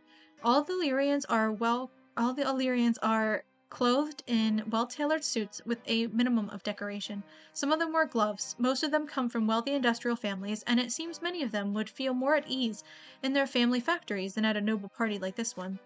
3 banners represent the northern provinces of Fiona, Hermia, and Constanta. These banners, like the groups associated with them, stand together. The Royal Tempest dynasty oversees all 3 of them. The students and cadets are clearly well off, yet they are dressed in modest, functional garments to honor the austere traditions of the North. And finally, the smallest group Smallest of the groups is represented by an open book against Field of Argent. Astynia, homeland of the Diamond dynasty. By the order of Patriarch Junius Diamond, the open book of the new faith has been added to their banner only recently. Nearly all the young men beneath this banner are clothed in academy uniforms. They bear no adornments, but are clad impeccably with nary a button undone, the embodiment of rigor and restraint. The master of ceremony signals the beginning of the party. It is time for dancing. The first dance is a minuet, and tradition calls for everyone to dance. Harpsichord music fills the hall. The Academy cadets waste no time finding dance partners and soon already making the fluid first steps of the minuet. You take a look around. One of the young ladies representing Magra catches your eye. She is slender, like all Archneans, and clothed in a yellow dress embroidered with emerald green, her face hidden behind a full mask decorated with bright green feathers. What happens next seems unbelievable. The enigmatic lady walks towards you. The way she looks at you, the way she walks. The black eyes from behind the mask watch you closely. She tilts her head. There are no words, but you feel there is a question. Everyone in the hall is startled by a sudden noise. You look behind you and see Thomas getting up off the floor, his face a grimace of rage. Dorius Auden stands before him, eyeing him with disgust. His arm rests on the hilt of his sword. Who allowed this clumsy commoner inside the great Chancellor's palace? Its noble masters are trying to dance, and it's getting underfoot. Bro. Thomas looks like he is about to explode in Otten's face, but the smug Archnean sword is a clear threat. If your friend's rage gets the better of him, he will end up in trouble. The enigmatic Archnean beauty, however, quickly loses all interest in their quarrel. She comes even closer to you, expecting you to invite her to dance. We're not going to dance. Oh no. Oh no, we can't do this one. Because our diplomacy is too bad. No. Oh no. We have to. We have rings. We're friend married. Bros before hoes. Bros before Archneans. Man. Thomas, stop ruining everything. Dang it. You stand between Thomas Auden before they can clash. The Archnean eyes you with scorn. You help your friend to his feet, then stand against Auden and look him straight in the eye. A moment later, you follow your stare with a mocking question. Is something amiss? Is the Archnean master so sure of his nobility that he must assert it before every commoner he sees? Or perhaps he considers as such to be his law? You know, I'd like to have resolved the quarrel, but honestly, we hate this guy. So, like, I can see us, like, getting into an argument with him. Like, because I'm feeling, like, personally, I'm feeling a little bit bad that we turned down Sophia, to pursue being a nobleman. And, like, you know, I feel like acting out, against Auden here is kind of, like, doing Sophia justice, you know? Since, like, we don't like him, well, probably for a bunch of reasons, but, like, primarily because of her.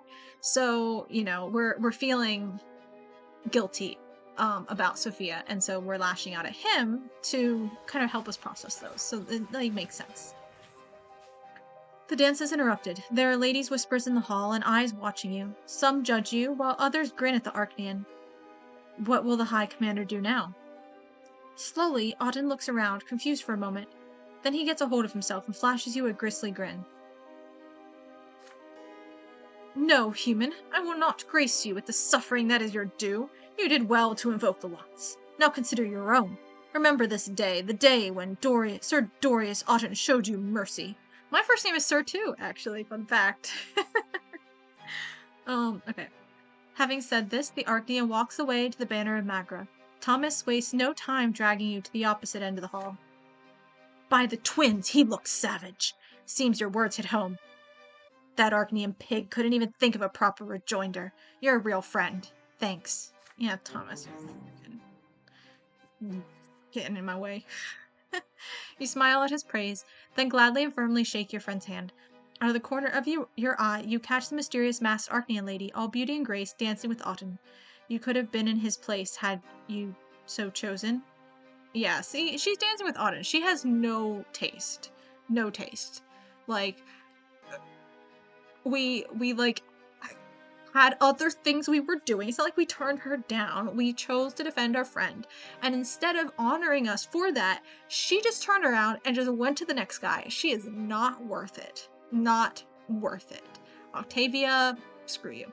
Okay, but look, our friendship with Thomas, we're such good friends. We're such good friends. We are +5 friends. +5 friends. We are friend married. We had to. Okay, he likes us less, and that's fine. I want that all the way down. And we lost some willpower. That was unfortunate. We need to do something to get that back. But not metagame. But hopefully one of our choices gets that back eventually here. And eloquence. We have more eloquence now. We're almost a silver tongue. That'd be cool. Okay. One more year, 18 years. I see, we're halfway through. I think I can try to take us through the whole youth tonight. We'll see. Year 1136, winter, the trial of the 50. You have lived another year in the capital. Eterna has been shaken by what is now known as the trial of the 50. 50 people stand trial at once, all prominent members of several political circles. They are accused of treason. They are accused of treason and conspiracy against the crown. I'm going to take a drink.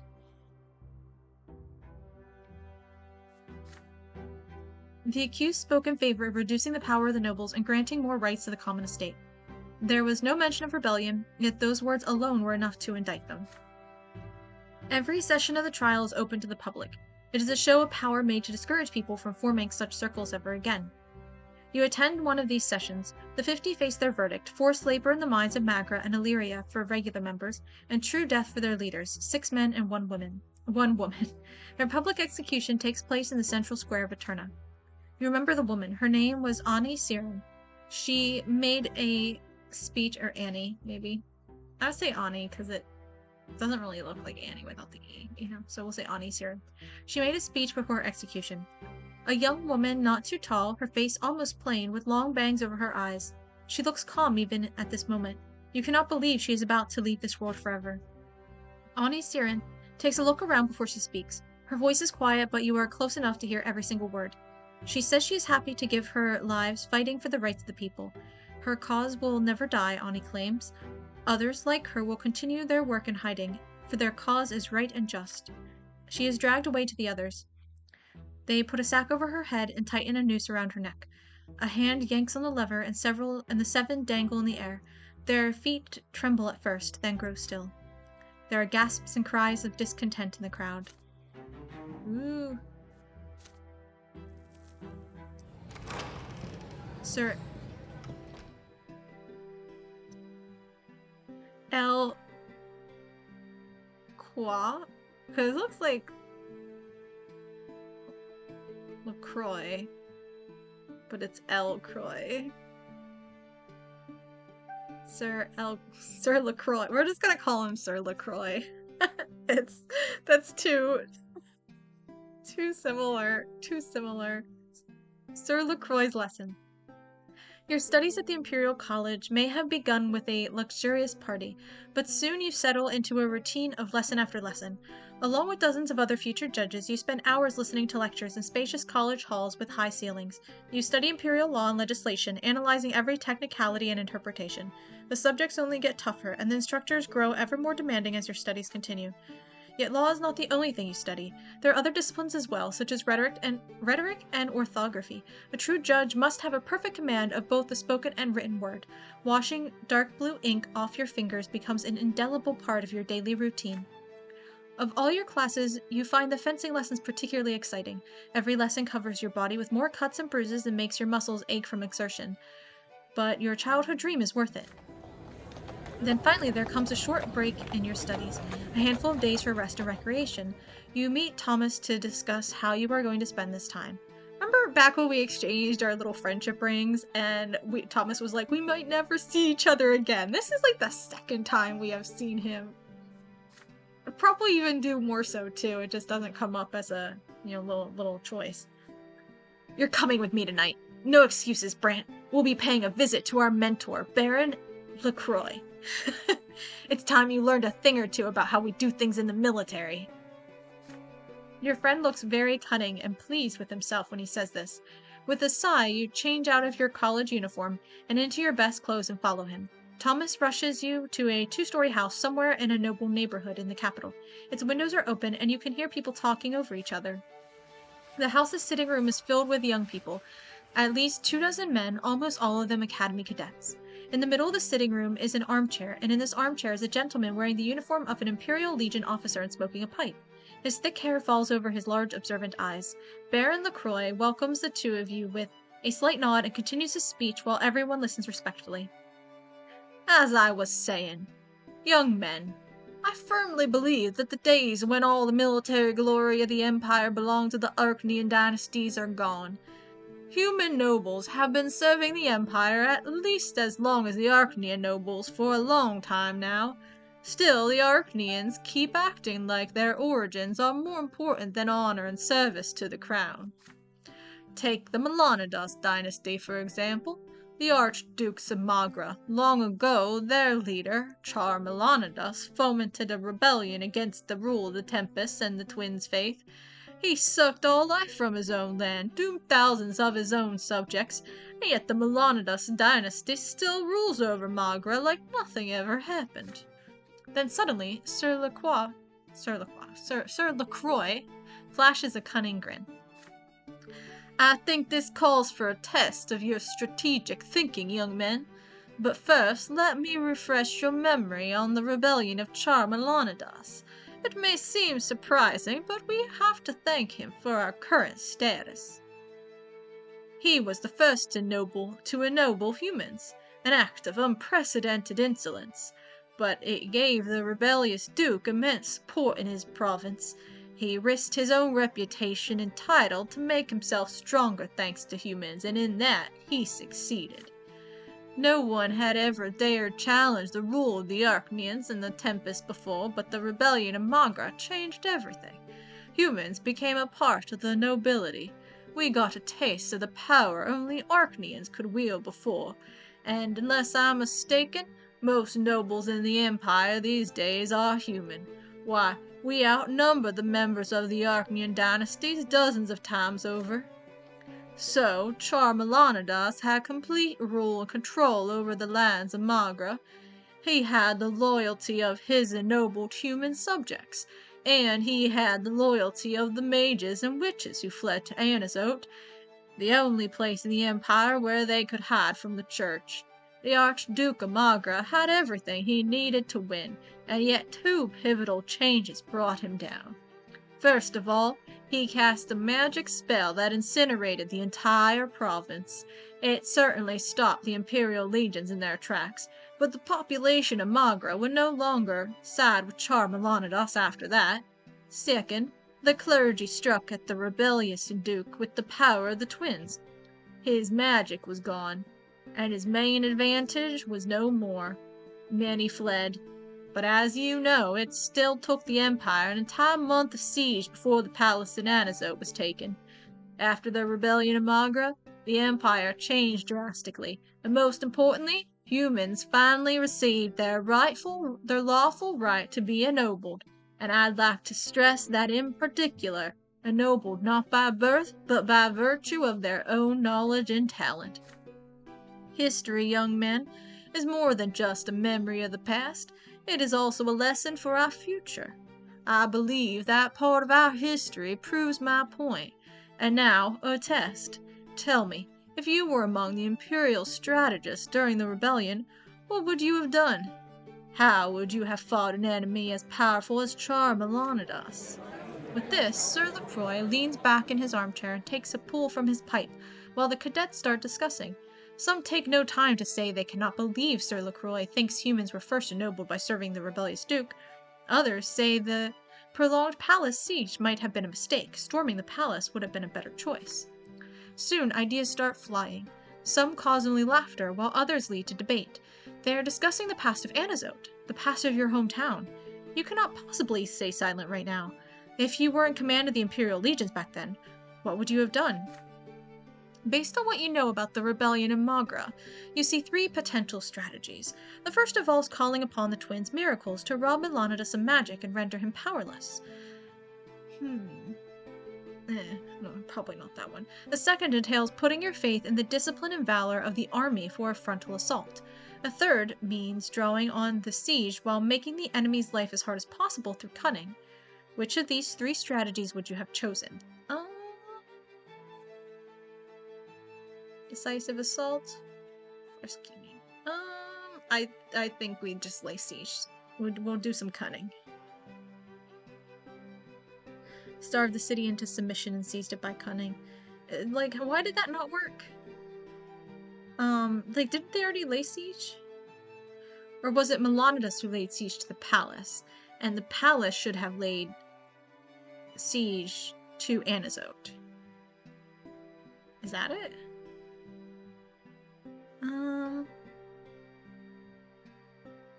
I mean, because honestly, laying siege to the palace would be a bad idea, because the palace is the center of a lot of different, like, governments, and so, like, they can call on reinforcements from other places, but it's less likely for Magra to be able to do that. Decisive assault, I mean, I don't like the word relying. Yeah, this is just, like, seized it by cunning, I don't know what that even means, but, like, I would do something clever is not an answer, but, this one, rely on the strength of the Imperial Legions. Like, I would just beat him with the army. Like, that's not actually a strategy.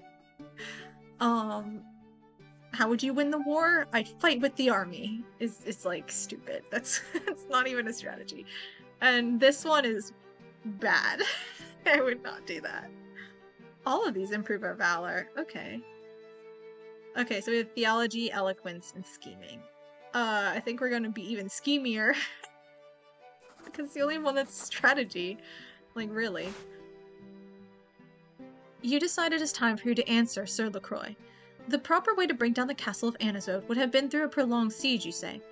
The lands in Magra could no longer feed the warriors of Charmelanidas at that stage of the rebellion, and when their supplies eventually ran out, they would have opened the gate from the inside. Sir LaCroix looks at you, studying you attentively. I agree with what you're saying, young Brant, in a sense. Had the Imperial forces done that, they would have lost fewer men and kept the Palace of Anazote intact. But you are missing my other point here. Melanidas' army would have continued fighting, even emaciated by the siege, even if with their numbers dwindling. True, some did flee, but those who stayed to defend the city and the castle, even after the Imperial forces broke in, remained loyal to their lord until the very end. Long ago, only Archnians had the right to wield weapons and wage war, but now humans can prove their merit and earn the same right, humans like ourselves. And the present empire had grown even stronger thanks to its new warriors and functionaries. These days, humans can judge and rule and create. The terrors wrought by the rebellious Duke are undeniable, yet his rebellion created new possibilities for all of us. I mean, you didn't say should we have put the rebellion down, you said how would we? And this, young man, is the moral of the story. Charmelanidas was defeated, but not by the clergy and their prayers, and not even by the noble militias assembled by other archdukes. He was vanquished by the Imperial legions, a unified army with clear regulations and ranks and a clear chain of command. An army that is strong in discipline and loyalty to the Emperor. His eyes finally move away from you and back to the rest of the young men in the hall, but nobody else dares to argue with the battle-hardened officer. The evening continues. Sir LaCroix shares some of his war stories, each more astounding than the last. For the rest of the night, you are out of the Baron's center of attention, and so you join Thomas and the other cadets in sipping wine and enjoying his tales. You return to the college long after midnight. You often recall Baron LaCroix's story about the rebellion of Charmelanidas after that. The rebellious Duke lost the war, and yet he brought about drastic changes for humans and the entire empire. Look, I'm a seasoned warrior, and I'm a ringleader. We leveled up in both of these. Oh my goodness. Yeah. Yay. Look at that. We're seasoned warrior. Because we were in a fight before. And we're a ringleader. We don't even need Sophia. We'll be our own ringleader.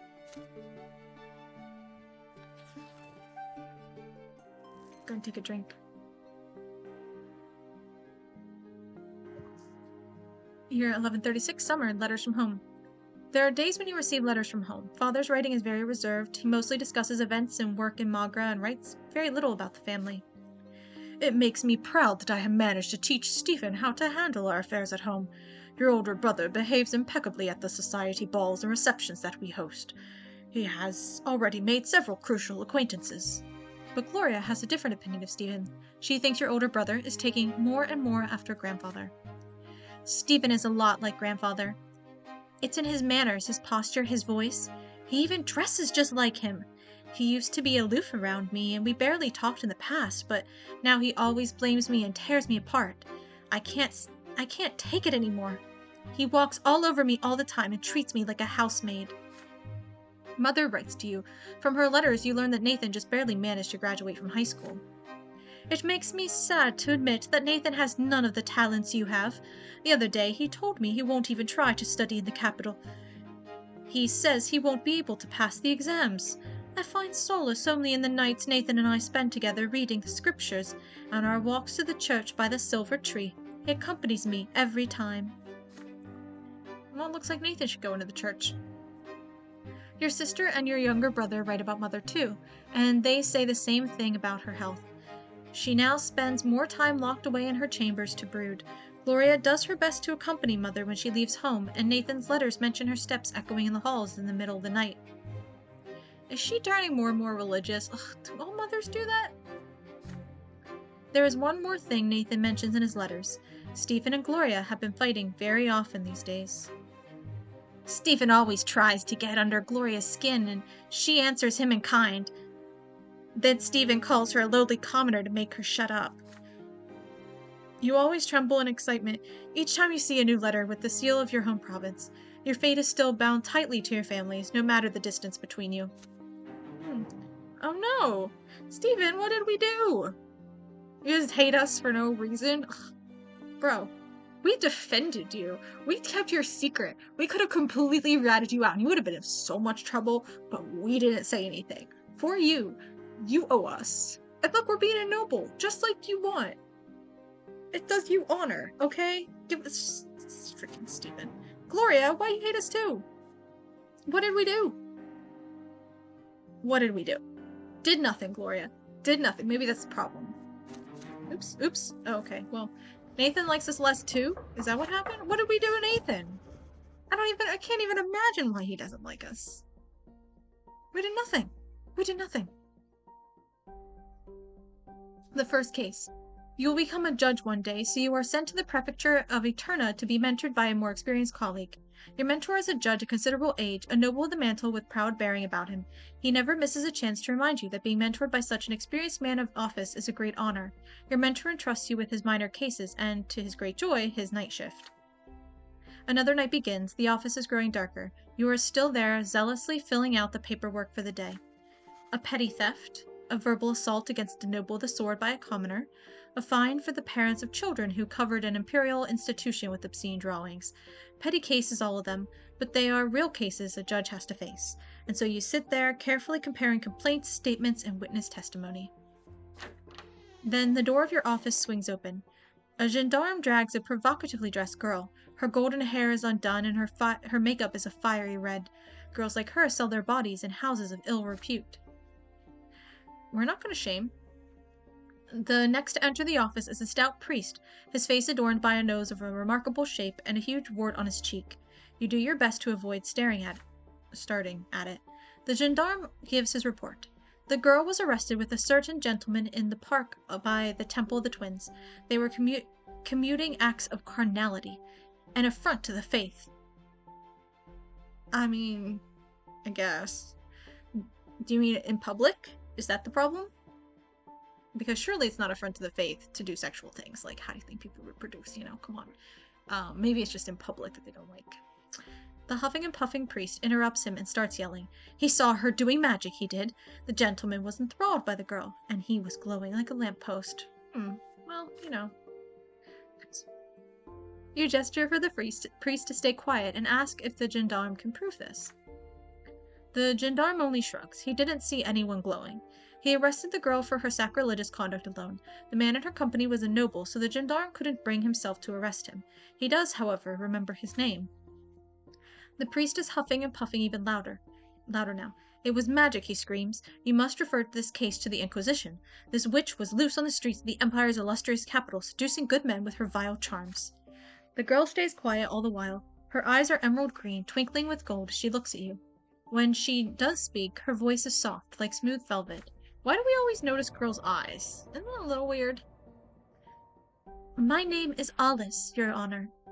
All I did was obey the noble gentleman's wish. He wanted my affection right by the temple, and I dared not oppose him. I did not defy my lot, did I? The wench looks up and meets your gaze as she says these words. Her eyes reflect the candlelight in the dust, sending sparks of gold dancing across the walls. The gendarme stands awkwardly by the door, sighing. The priest goes off on another rant. You tell him to be quiet. The day is not over yet. You must decide how to resolve this unusual case on your own. The law says a judge must investigate all circumstances related to a case. You know the name of the nobleman who was seen with this girl in the throes of passion. The gendarme was afraid to question him, but you are a future nobleman yourself, a judge. Surely you can find a way to resolve this matter with discretion and get the information you need from the nobleman. Oh, hey, Suiyoku. Welcome, welcome. The gaming is going good. Lots of stuff has happened. We are on the path to being a noble, which is exciting. We help Sophia out because she's now leading rebellious people or something like that. And we helped her out. But we did not join her little secret society rebellious faction of people who do not have lots. And instead we led a siege. Well, we were besieged. The college was besieged, and I led their forces. And it was quite exciting. And then everyone at home hates us, and now we're being a lawyer. And there's like a prostitute that has been caught. She may or may not be a witch. Who knows? Who knows? Yeah, it's been very busy. We got friend married to Thomas. We got friend married. We exchanged rings, said a vow or an oath, whatever it was. And then we went to a ball. And Thomas was there, and so was that noble who like had Sophia, who owned her or whatever, and that guy from the house in the street. Yeah. Well, the thing is, Octavia, right? That blue Arcnean girl who we saw before with the handkerchief and was pretty. She was gonna come over. It was a masked ball, but it was clearly her, and she was gonna come over and dance with us at the ball. It was very exciting. But that's when Thomas just fell over because he's like in the military academy, but he's clumsy as anything, and so he falls over, and then the Arcnean noble guy starts yelling at him, and I had to step in to save my bro, and then the girl danced with the noble guy when I was busy with Thomas, and so like that was really unfortunate. Like we didn't get the girl because like bros before hoes, but like because like we're friend married to Thomas, so we had to help him. But he like definitely worst wingman ever, worst wingman. But maybe he did it on purpose. Actually, now I'm thinking about it, maybe he has a crush on us, and like, you know, or maybe he doesn't even have a crush. Maybe he was just jealous. He just wanted to be, friends, and he is still jealous. He doesn't want us to get a girl or anything like that. And so when she was walking over to dance with us, he needed to create a distraction. Yeah, made the right call. It was a tough one. It also used 5 willpower, so that was also unfortunate.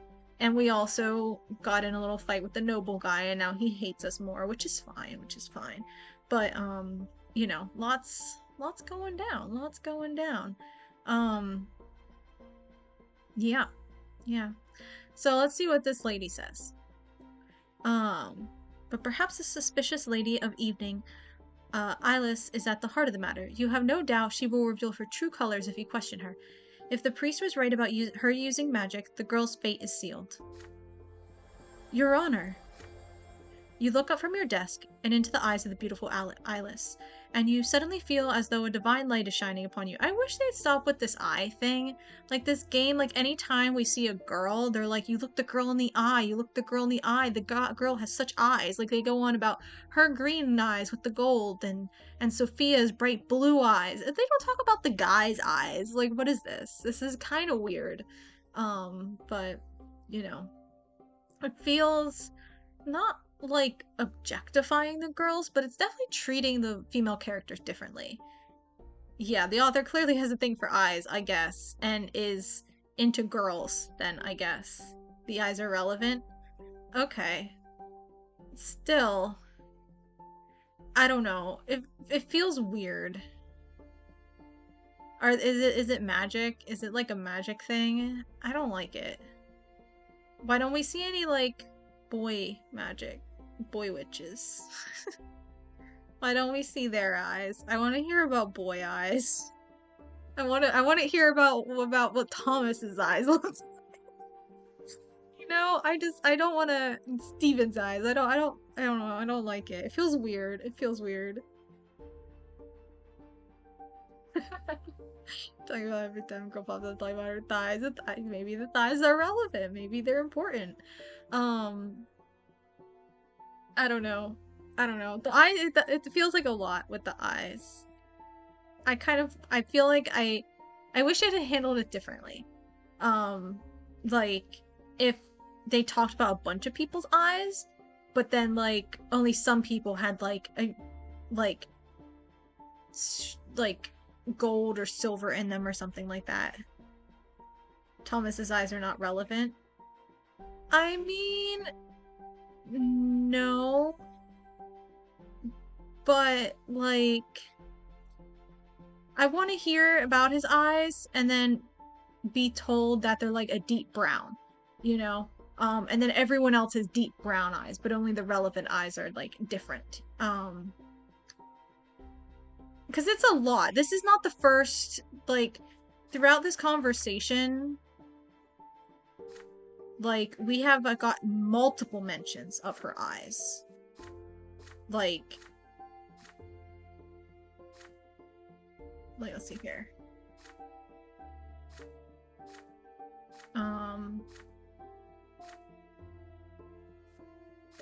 Okay, here we go. Okay, it doesn't actually talk about her. It talks about her makeup. Okay. Okay. Yeah. Her eyes are emerald green, twinkling with gold as she looks at you. Meet your gaze as she says these words. Her eyes reflect the candlelight in the dusk, sending sparks of gold across the walls. It's like they need to say it twice.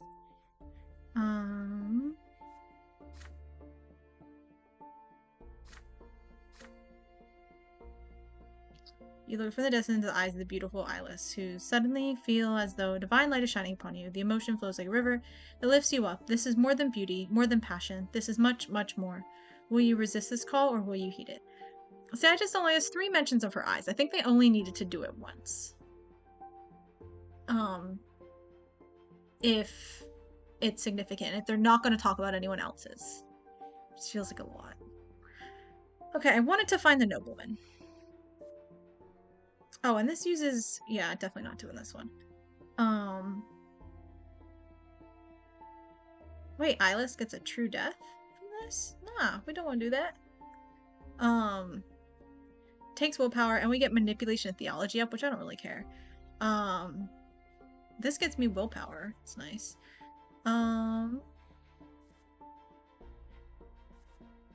This gets me more diplomacy. I was gonna find the nobleman, but I really do want more willpower, but I don't want to metagame. We'll find the nobleman. And if I don't have enough willpower later on, then that's just the way it is. Because I only have 10 right now, I think. You tell the gendarme to take the girl to the holding cell. Her eyes are filled with chagrin and pity as the man takes her away. You compose a polite and thorough letter to Sir Diego L. Catois, the nobleman seen with the girl in question. You delicately hint that his reputation will be safe and promise full confidentiality. When you come to the office the next morning, you see a nervous young nobleman waiting at the door. You must be Judge Brante, he says. You meet Sir L. Catois. I don't feel like that's how it's pronounced, but that's how we're gonna do it, because I don't feel like playing around with it. With a dignified greeting, and start questioning him on the case of Eyeless the Harlot. They're just like really harsh with these words. The wench and the harlot. Like, I wish they'd chill. I mean, I guess it's fine. Our character is just clearly has a bias, but you know, I guess role playing.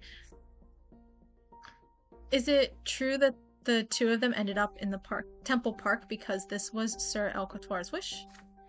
He says he barely remembers last night. He was quite inebriated and determined to have a good time. He spotted Eyeless by accident. She was standing under a lamppost by the temple. As for the Temple Park, he does not quite remember why they ended up there. You take a statement in accordance with established procedure. Next question. Would Sir Catois say his mind was clouded by the young woman? He was clouded by alcohol. The nobleman turns red. He asks quietly, "Haven't you seen the last yourself, Sir Brett? How could anyone ignore her?" Still, you ask, was there anything suspicious about her? He speaks slowly. Yes, it was as though she could see his every desire, and he was happy beyond measure in her embrace. It felt like the gods themselves were smiling at him, Sir El Catois. And yet, perhaps it was merely the wine and her beauty, and nothing else. You thank the young nobleman for his honesty, and promise to keep his statement a carefully guarded secret. You sentence the harlot to 2 days in a pillory for defiling a place of worship with her depravity. You find no reason to refer Eyeless to the Inquisition, however. You write "case solved" on Eyeless's file and put it in the archives. Okay, we got a little more diplomacy going on. Her death is prevented. Hooray! You save the enigmatic singer known as the Golden Voice from an untimely death. Okay.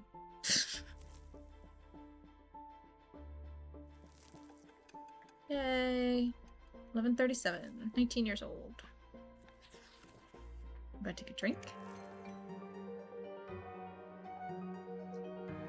Year 1137, summer, the overseer of Magra. 2 major events take place while you are busy living your life. Firstly, Cornelius Tempest is no longer the great chancellor of the empire. Ooh, that's bad. He has been ousted and sent back to his province. The replacement— oh no! Not him! This guy— so this is the guy who was laying siege to the college. The Archduke of Monia, Igarius Monroe. Yeah, see right there. He was laying siege and we were holding out the siege against him. And Cornelius Tempest was the one who ended up coming in and telling him to get away because people were allowed to go to school. So this is bad. This is bad news. This is like the opposite political party taking over.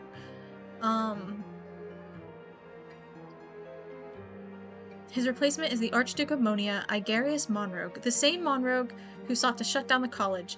The most powerful lord in the realm finally convinced the emperor that his brother Cornelius was giving too much freedom to the lowborn.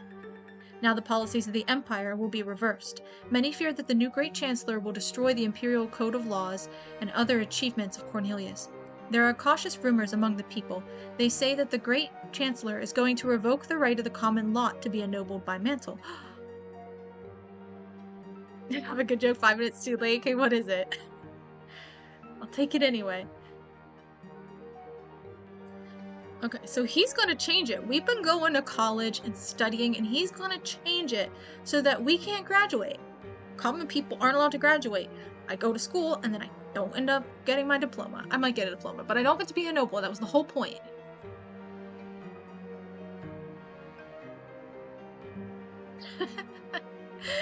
I feel magic looking at my eyes, yeah. It's a little cheesy, but you know what? That's the way they're supposed to go, right? So appreciate the line. Appreciate the line. Good joke. A cheesy one, but again, sometimes cheesy jokes are good. Sometimes cheesy jokes are good. As long as the joke works, right? Isn't that the most important thing of jokes? Is as long as they work. Like some jokes that don't work, like those are bad jokes. Yeah, sometimes they have to be cheesy. Yeah, that's true. That's true. Um Sometimes they have to be. Um and then other times like they just don't make sense. Again, not making sense is the worst type of joke because it's not. It just fails. But you can have tons of different types of jokes, and cheesy jokes are a certain type, and that was a great cheesy joke. Good cheese. Okay. Um. Okay. So this guy's gonna tell us that we can't graduate, which is rude. Secondly, Magra, your homeland, now has a new overseer, Gaius Tempest, the older brother of Emperor Uther II. Usually the overseer of a province is its archduke. After all, it makes sense for the province's most powerful noble to impart the emperor's will to the locals. Yet now this age-old tradition has been broken, and to no one's surprise, Archduke Tarquinius Melanidas is absolutely furious. Ooh, okay, this is interesting. So I don't know what that means for, like, Melanidas, but, because, like, the Tempests, I don't have a problem with them. Like, I don't know much about the Emperor per se. But, like, his younger brother, Cornelius, he was cool. So Gaius, I don't, like, really have, I don't know. I'm feeling good about Gaius. We'll see. I'll give him the benefit of the doubt for now. Okay, see, Gaius Tempest used to be the main supporter of his brother, the former Great Chancellor Cornelius Tempest. Okay, so he was his main supporter, and you know what, I have respect for Cornelius. He did a good job as chancellor. I mean, politics is politics. I don't like any of them really, but as far as the chancellor position, Cornelius was fine, and Gaius supported him. So you know they're on the right same political party. So we're okay. I don't know how to feel though. Like this guy's name is Tarquinius, and that's not making me like him. Let's just say.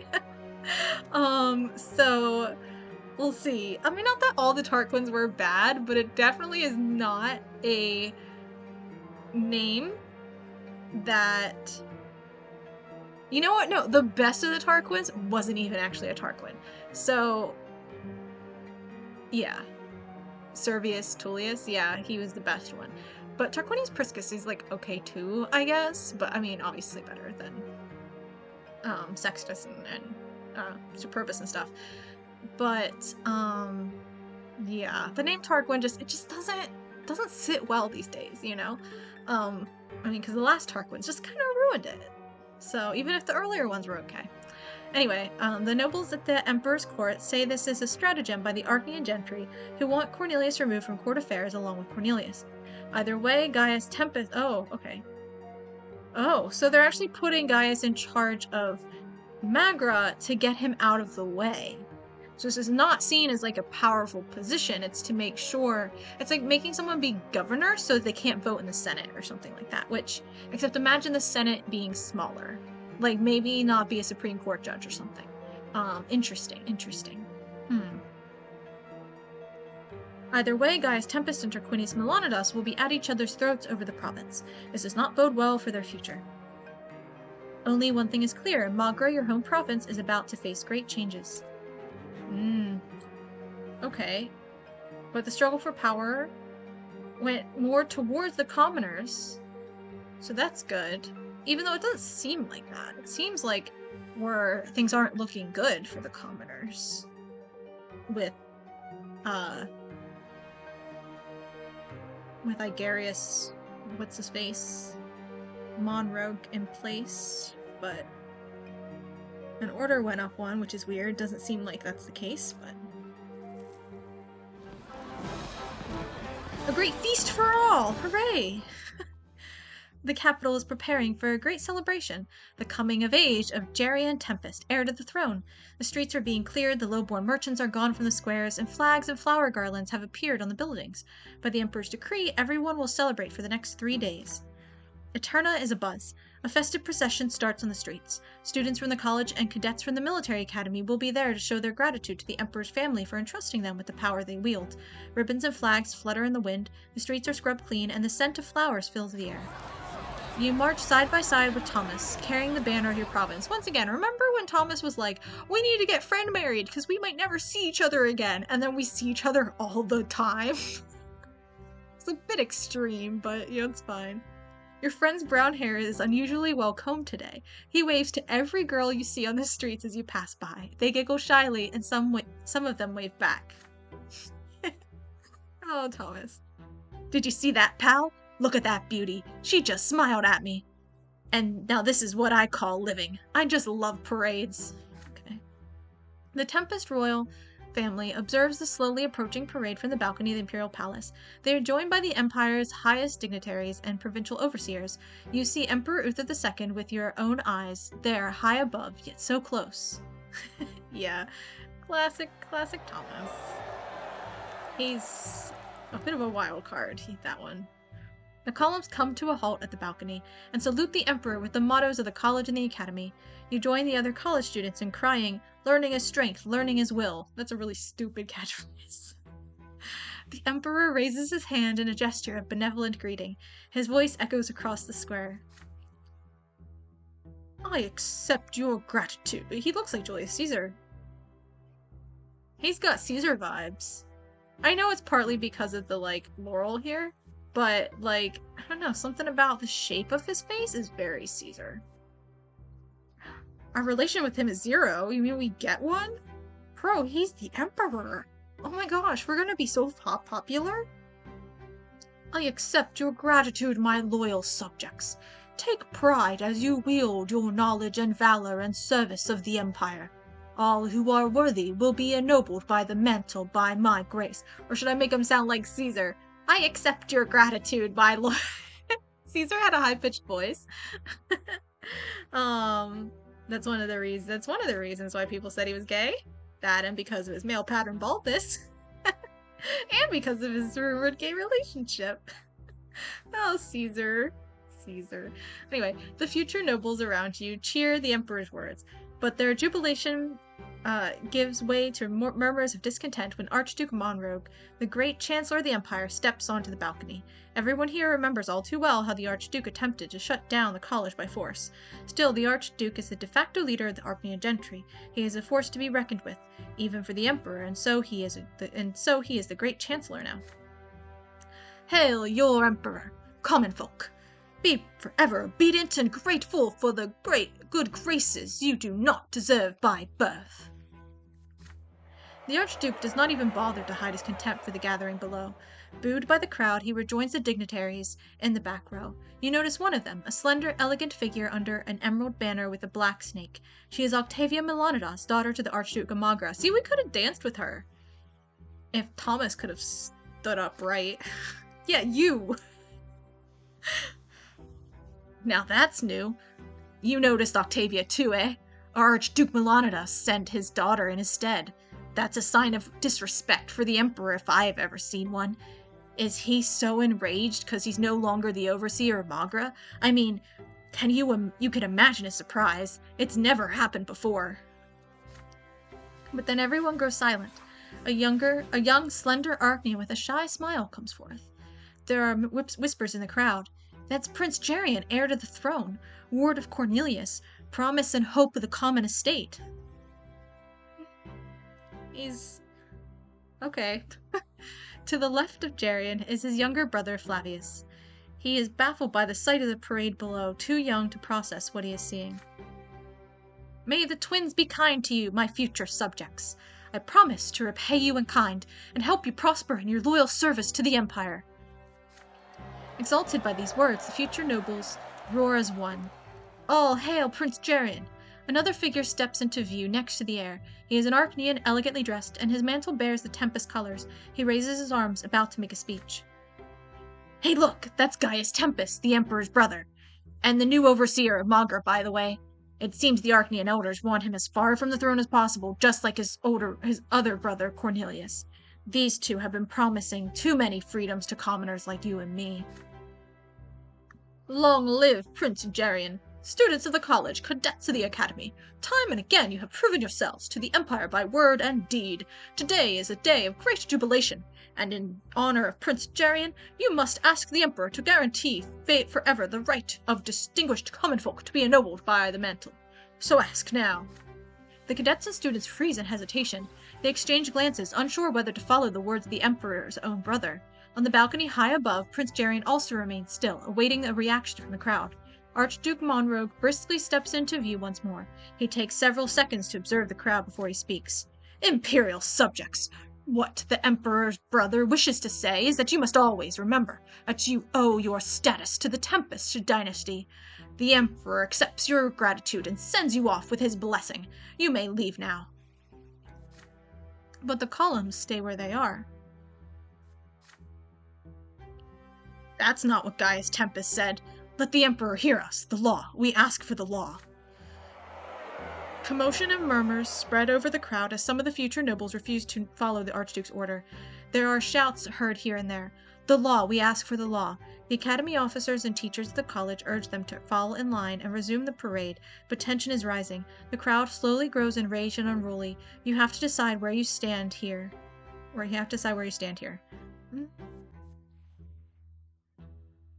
Oh, we definitely weren't doing that anyway. We can bide our time. Yeah, that's what I'm feeling is I think we need to bide our time. And this is the benefit of getting us more willpower, which I kind of want, but also, like, I don't feel like this is the time for this. Like, this is tensions are like there's the setup for conflict, but I don't think it needs to be here. Like, I'd prefer not to jump into a riot. I'd prefer a, like, staged, like, revolt, you know? I just kind of like that better.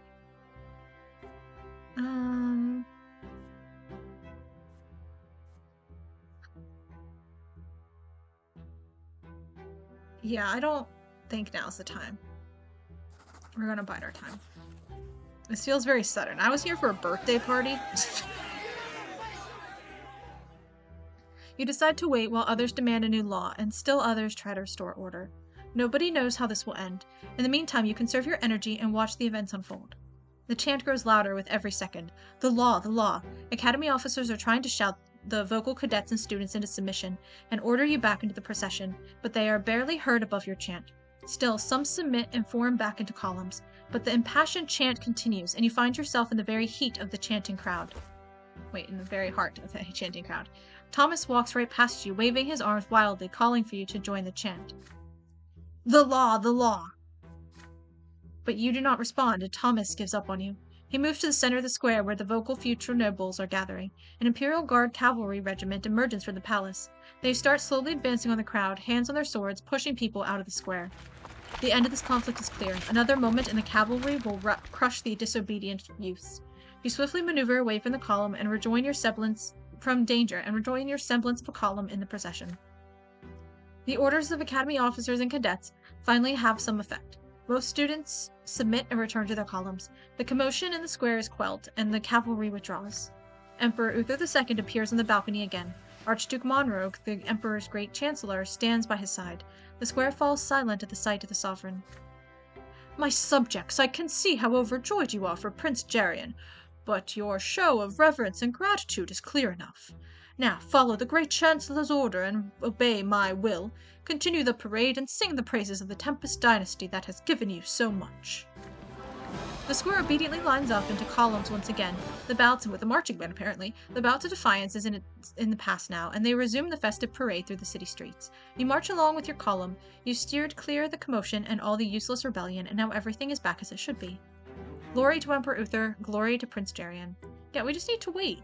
Jarian's on our side. We have other people on our side. Really, it's just Monroe who's the problem. And, like, Melanidas, don't really know. Melanidas is kind of like a wild card.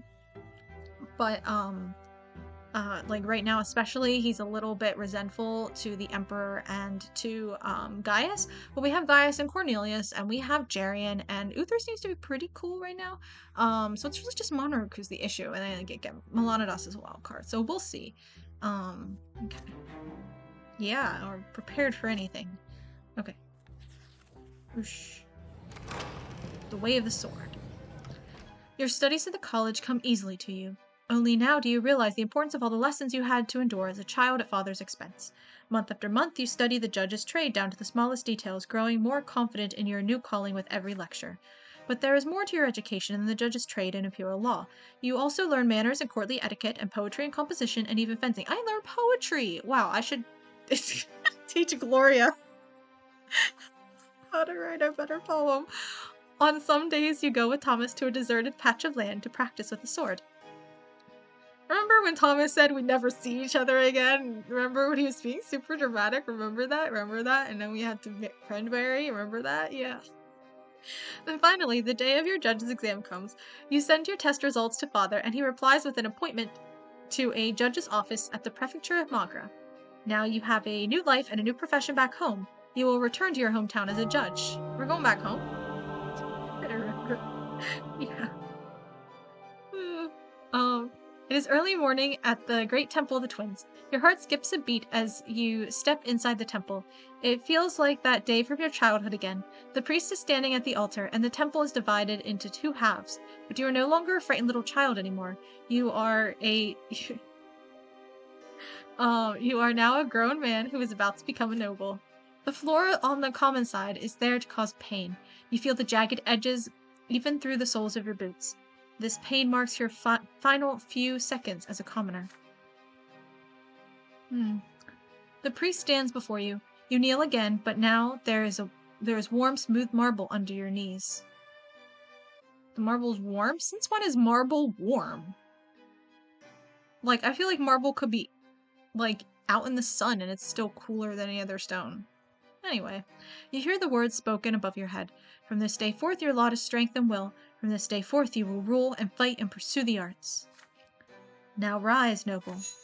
You place your lips on the smooth steel of the sword, and when you rise again you realize that the trembling you felt ever since your first sacrament is now completely gone. You arise a new man, your every motion now uncannily accurate, your thoughts surprisingly fresh, your muscles ready to face the fight. This day feels worthy of a poem, and now you can compose one if you wish. You touch your back. The mark of the lash from your previous sacrament is gone completely, erased forever. Whoa, really? That's crazy. You hurry from the sacrament back to your room at the college. Your father's gift awaits you there, a sword. Your very own sword. Now to celebrate. Kill some people with it. All college students are invited to the college tournament, then a party. The sword feels wonderful in your hand, a promise of future victories. The tournament begins. The stands are loud with anticipation. Never in your entire life, have you seen so many beautiful, noble ladies in one place. Talk about the girls. But there is only one who attracts everyone's attention, the raven-haired, black-eyed Octavia Milanatus. Okay, at least we're back to talking about her eyes. That's fine. We're not talking about her as a whole lot. I would prefer a little bit more, but at least we mentioned the color. The daughter to the Archduke of Magra has graced the tournament with a visit. She is wearing a dress of emerald green, her austere hairdo immaculate. Oh, I hate the word hairdo in this. Yeah. Don't worry, they have eyes. She is surrounded by her ladies in waiting, all beauties in their own right.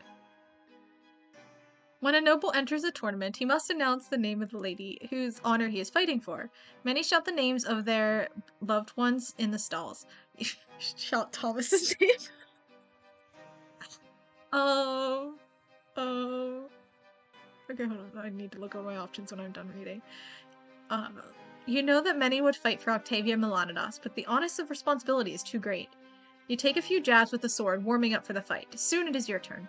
All eyes are on you now. The Lady Octavia hides her face behind the hand fan. Yet her eyes watch you with curiosity. She's watching me? Really? Like, we have never, like, really fully gotten to know each other, so I don't know why this is... Okay. Aw.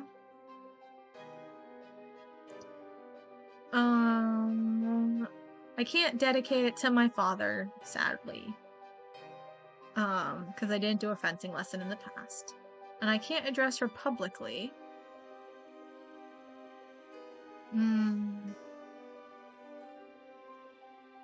Because she needs to not remember me?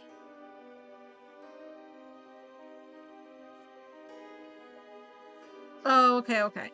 So fight in her name, I can do that because she remembers me. If she didn't remember me, I could sacrifice 5 willpower to do it. Or I could choose a lady from the court.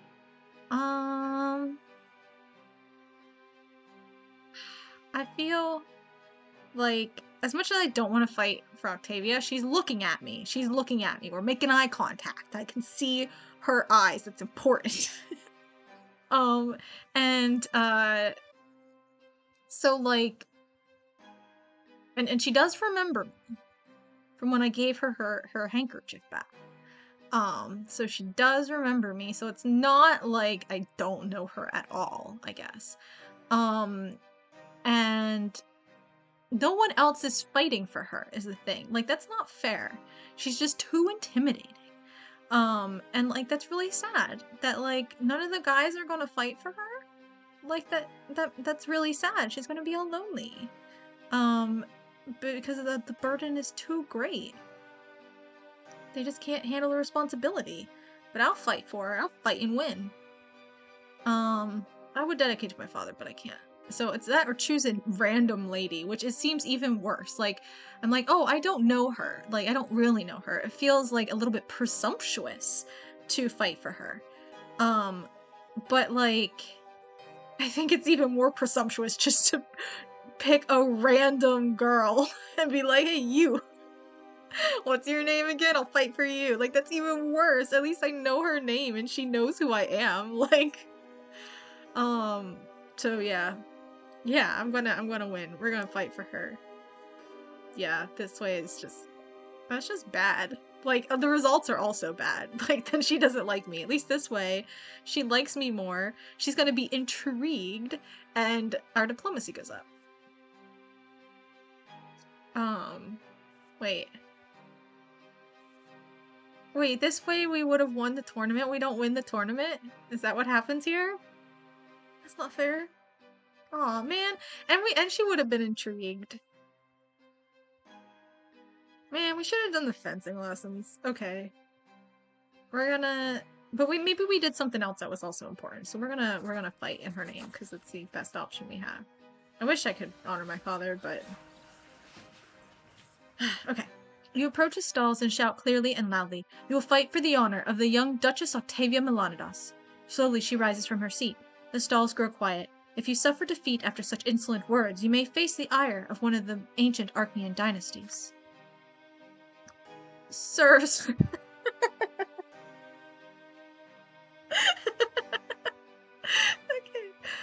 Sir Brante. How do I know this name? Ah, yes, you have already dared to draw my attention once. In memory of our amusing encounter, I will grant you the honor of fighting in my name. Do not disgrace it. The stalls explode with applause, celebrating your courage. The first fight begins. The rules are the same as for any noble duel. Whoever draws first blood wins. Your first opponent does not put up much of a fight. A few minutes later, he misses a jab to the thigh. Your shirt is soaked with sweat. The hilt of your sword feels slippery in your wet fingers. From behind her emerald hand fan, Octavia watches you closely from her seat. You prevail in 3 fights in a row and prepare to face a new opponent.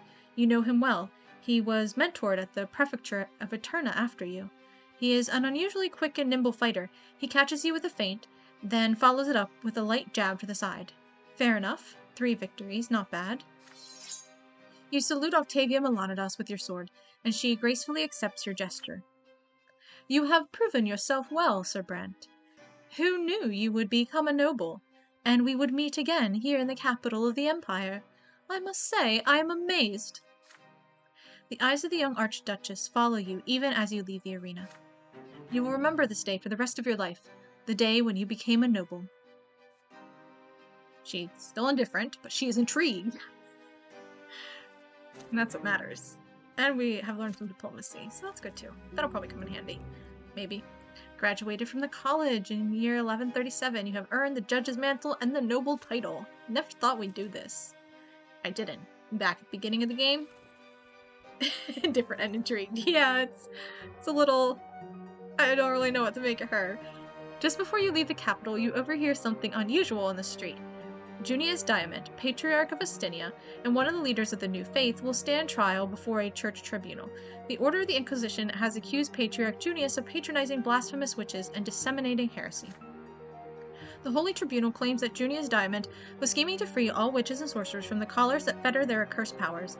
And what's worse, the Patriarch was accused of. For some reason, I keep saying accursed and accused.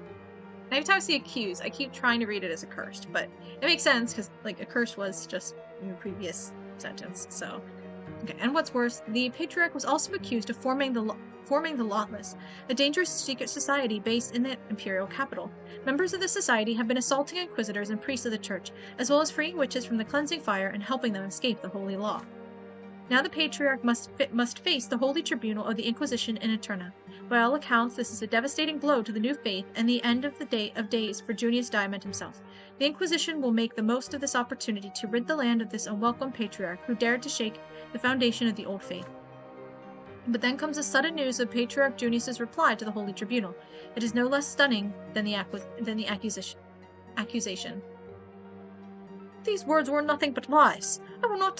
I will say this to anyone who dares to bring this accusation against me in person, but I want these hypocrites to bear the full weight of their responsibility for this slander against me, my flock, the Diamond Dynasty, and the Holy Order.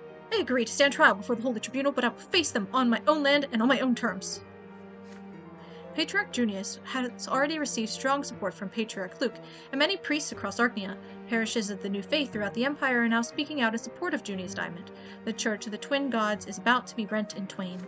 Well, there are twins, so they can be rent in twain. Each one gets a twin, right? Isn't that how it works? The Inquisition has no choice but to revoke the trial in order to avert the coming schism. Their new official stance is that Patriarch Junius has been wrongfully accused, and the Holy Tribunal will now apply more cautious judgment during any further trials against the followers of the New Faith. Following the teachings of Patriarch Fotis is no longer seen as heresy by the Inquisition. The trial of Junius Diamant has been averted, but the divide between the church is only deepening. The New Faith has directly challenged the Old Faith. The result is uncertain depending on who you ask. Some say Junius Diamant all but pled guilty. Others believe the Patriarch and the alleged rebellion against the Church as well as the Inquisition is nothing but a ruse. There are also people who think the entire situation sounds like one of the secret Chancellery's dirty deeds. One way or another, the Patriarch of Astynia and co-leader of the New Faith remains at his post. But for how long? And how will the Old Faith and the New Faith clash next? Okay. Gotta take a drink. The Reglata and Talrina rivers meet outside the city walls. Farewell to the capital. You have barely left the capital since you came here all those years ago. A breeze is blowing in your face, and the bright noon sun hangs above the shining pillar. Your stay in Eterna has come to an end. You arrived here a boy full of hopes and aspirations, driven by your family's expectations and a desire to live your life as you saw fit. And now you have to leave, and this thought fills you with gentle sadness. Eterna did not become your home, and yet here you have finally found your path. Here in the capital you became a nobleman and a judge. Now you are one of the rulers, the warriors, the pleasure seekers, the creators, those who spill their blood for the empire and family and honor, those who keep and honor the age-old traditions. This is your lot now. You are to work in the prefecture of your home province as a judge. Your path to this goal was a long one, and your friend Thomas was by your side all the while. You fondly recall your walks through the streets of Eterna, your secret fencing lessons, your heartfelt discussions. You have no doubt your future back in Anazote will be full of glory. And then you recall the black, enigmatic eyes of Octavia Melanidas, an Archnean from one of the great dynasties, a woman whose beauty and majesty make you tremble. See, I just don't think they need to talk about all the girls' eyes quite this much. You heard she would be returning to the court of her father, the Archduke in Magra. Will you ever see her again? You will meet father once more. He tends to hide his feelings, but not this time. After all, you have fulfilled all his hopes, succeeded in your studies, and continued your family's noble legacy. Many things must have changed back home by now. You recall your older brother Stephen. Now that you have been ennobled, you are practically equals at last. This means you should follow an old tradition and bring Stephen a gift. And so you head for the market district of Eterna. Soon you are busy trying out swords at a weaponsmith shop. Hold on, I need a drink. This game has an awful lot of reading. um, There's a lot to consider for this gift. Stephen is taller and his shoulders are broad, which means this sword must be heavier and longer. There can be no embellishment. Stephen would scoff at you if you brought him an extravagant weapon. At last you find a suitable sword, blackened steel, a subtle ornament of leaves on the blade, and a grip shaped like... I'm assuming that's supposed to say woven? And a grip shaped like women vines? Okay, there have been a few typos, but this one is just kind of awkward. Vines. Unless it's supposed to be like that, and I'm just missing something. It resembles the seared soil of Magra beneath the silver tree. You choose the sheath with the same diligence. There, a light wooden frame bound in thin yet sturdy leather will make the blade easy to draw, and the buckle is sturdy enough. You leave the shop satisfied. You leave the capital the morning after. At Eterna, the city where you spent 4 years, slowly disappears on the horizon. I thought I might have to choose the gift or something like that, but nah. That felt like a choice though. That felt like a cool choice to make, but you know what? Guess not.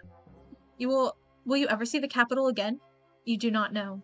The sword, a gift for Stephen, is in your hands. Okay, well at least Stephen likes us more now. Homecoming, year 1137. After 4 years in the capital, you return to your home city of Anazote.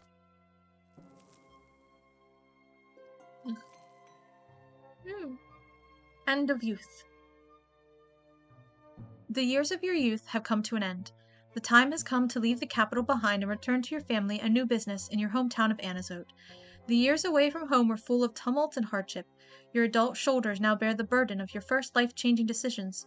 Did you have the freedom to choose this lot for yourself, or was it your destiny all along, ever since your childhood years? All you can do now is follow the path that lies before you. Okay. End of chapter 3, youth. Okay, so we came into the capital. We went through the path of the nobleman. There was some stuff that happened in between that we're just not going to talk about, apparently. Bond of friendship. We got friend married. See, there's our friend marriage rings. It's unbreakable bond of friendship. It's unbreakable. Can't break it. Physically impossible. We have rings. Yeah, it was like, we helped a guy, we went to some talks and stuff. There was stuff that happened in there. We helped that guy escape. What happened to him? There was a professor. So, if you weren't here for that part, there was a professor at the college. Well, we went to a talk. At first, we had a couple things we could do. Our first night, and we went to a talk about a guy who was commoners.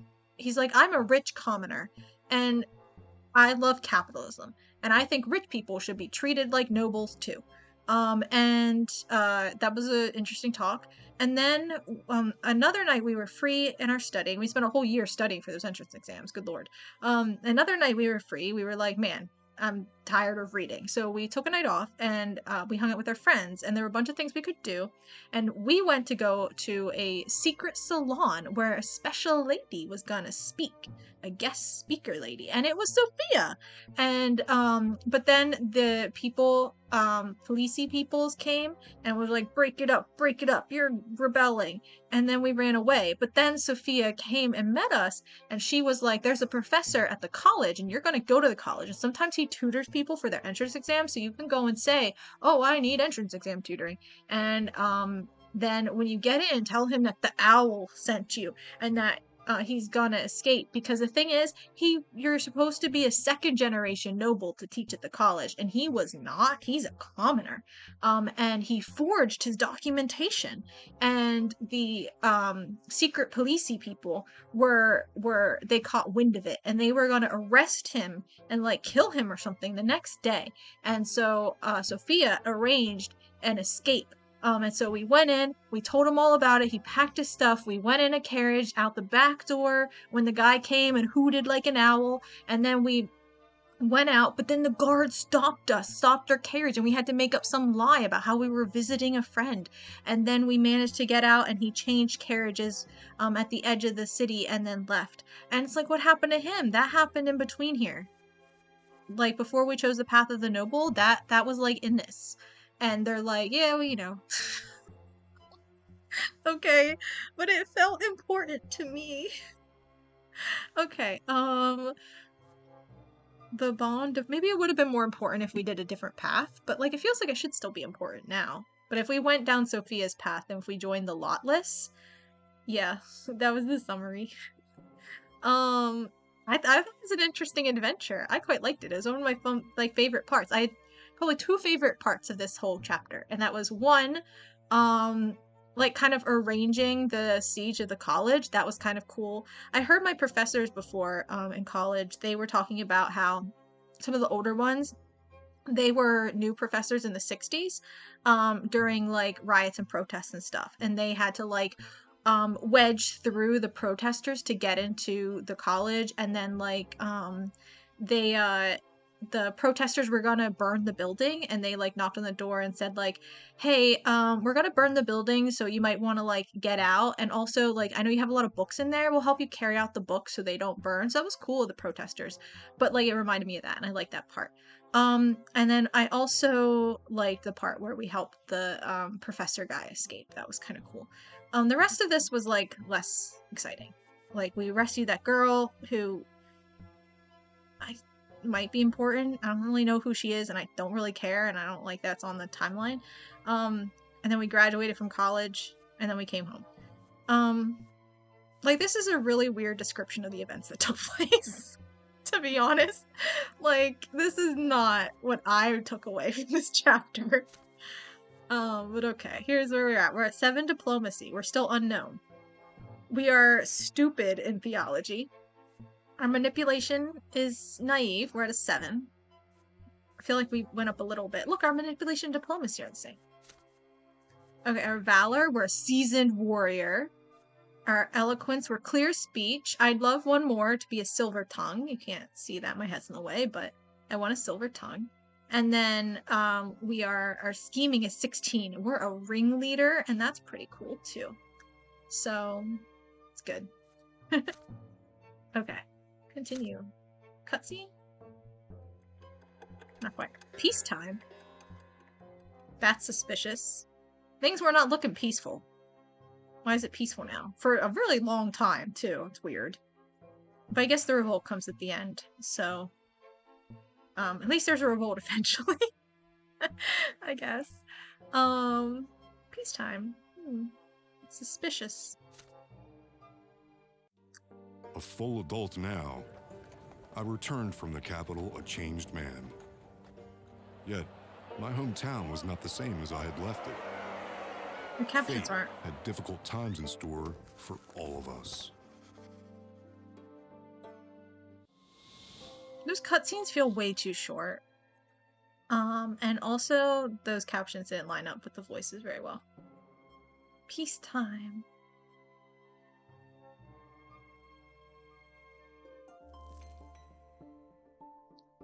As the road back home, as the carriage wheels clack a steady rhythm over the cobblestones, you watch the lands of Magra, rendered dry and desolate by ancient magic, sail by the window. Magra or Magra?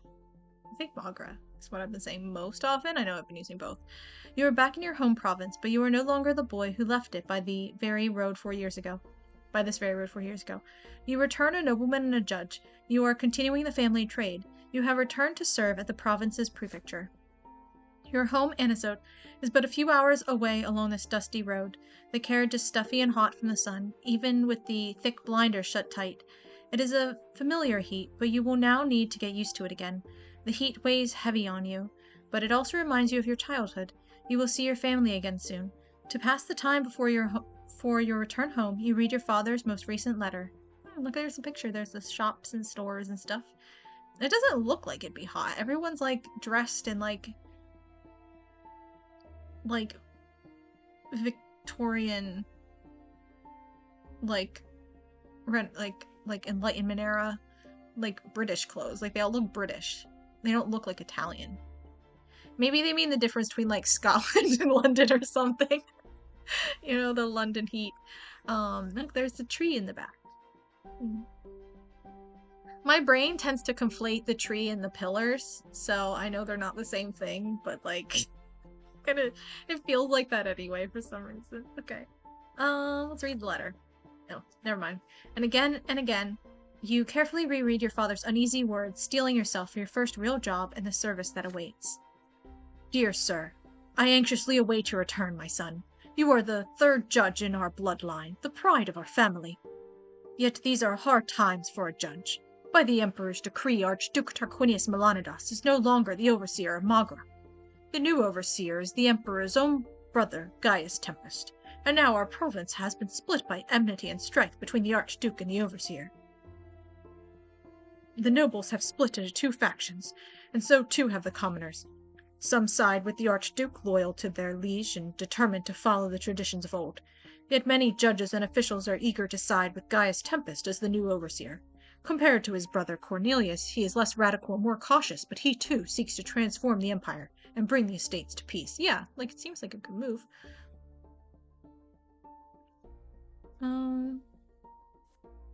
Yeah, we're all eager to. You know what? We'll go with the forward-facing guy, progressive dude. Yet other Archnians are outraged that Archduke Melanidas has been deposed. You know, he's still the Archduke, okay? One among them is Dorius Otten, High Commander in Magra. Although Otten and his men have sworn to serve Gaius Tempest and follow his orders, it is no secret that his loyalty remains to the Archduke. While Gaius and the Archduke are at odds, there has been no open confrontation. Yet, I fear their patience may one day run dry. As for the judges at the prefecture, every day we deal with more and more litigation between nobles and commoners. Yet there are no imperial laws that clearly formalize the rights of all three estates. Wisdom, honor, and conscience are every judge's best advisors these days. You made the right choice to serve the law, and you will have your work cut out for you. You will answer directly to Prefect Augustin Alborn, a long-standing friend of the family. I remember that guy. He came to dinner once. Always good to have a judge who's a criminal mastermind. It's true. But right now I'm not. I'm just a ringleader. Just a ringleader. I'm like, like, not the mafia boss, but like I'm up there in the ranks. He needs, but we'll get there. We're well on our way to being a criminal mastermind. We have plenty of game left. With the support of people such as he needs strong allies now more than ever. With the support of people such as you and I, the prefect intends to alter the fate of our province. I am looking forward to seeing you back in Anazote, sir. You put the letter back in your pocket. The walls of Anazote have finally emerged on the horizon. A challenging job at the prefecture awaits you. But first, you are going home. Yay. Okay. So. Peacetime. Okay. So, we'll look at these next time. A lot of things that can happen. So many things. Well, that's actually a lot. So we have things that can outcomes. We have outcomes for the Brante family. Family outcomes. Occupation outcomes. New sections. Occupation screen. Oh, wow. And then continue. We're not going to continue because we're going to save that for next time. Thursday, maybe. Yeah, probably Thursday. And then Saturday I might play Paranormicite.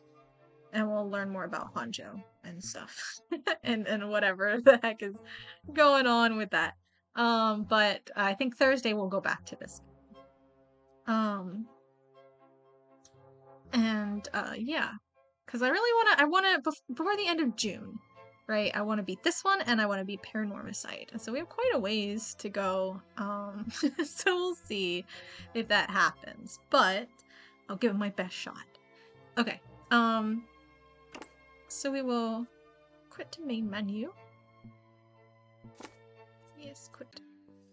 Okay. And yeah, that's it for tonight's stream. You believe in me? We'll see. I'm not so sure I do, but mostly because my voice, like this, so much reading, it's kind of rough on my voice, and like it doesn't feel great. And both of the games I want to finish are reading games. That's the frustrating thing, is both of them have a lot of reading. This one more than the other one, but the other one does too. This one has way more voices, is the issue. So I have to try to be like more and more clever at the voices I use, and it kind of strains my throat in different ways. Whereas Paranormasight is like has a fair amount of voices, but a kind of set number, limited cast essentially. Um, but yeah, we'll see, we'll see. Um, we do have a few days to get through it, so. All right. Or if not by like, well, yeah, we'll try by the end of June. We'll see. We'll see. Anyway, thank you for hanging out tonight. And keeping me company, and hopefully you're enjoying the story that we're playing here. I am. I'm kind of like intrigued and into it. I like the kind of intrigue to follow with the politics. That's kind of fun. Getting all the characters, in place, and kind of uh it feels like there's like the correct number of characters and players and stuff. Um so I mean, well, there might be a couple extra. Like I don't the problem is I don't know which characters are important. Like that one old man that Thomas took us to, who told us about the Melanidas.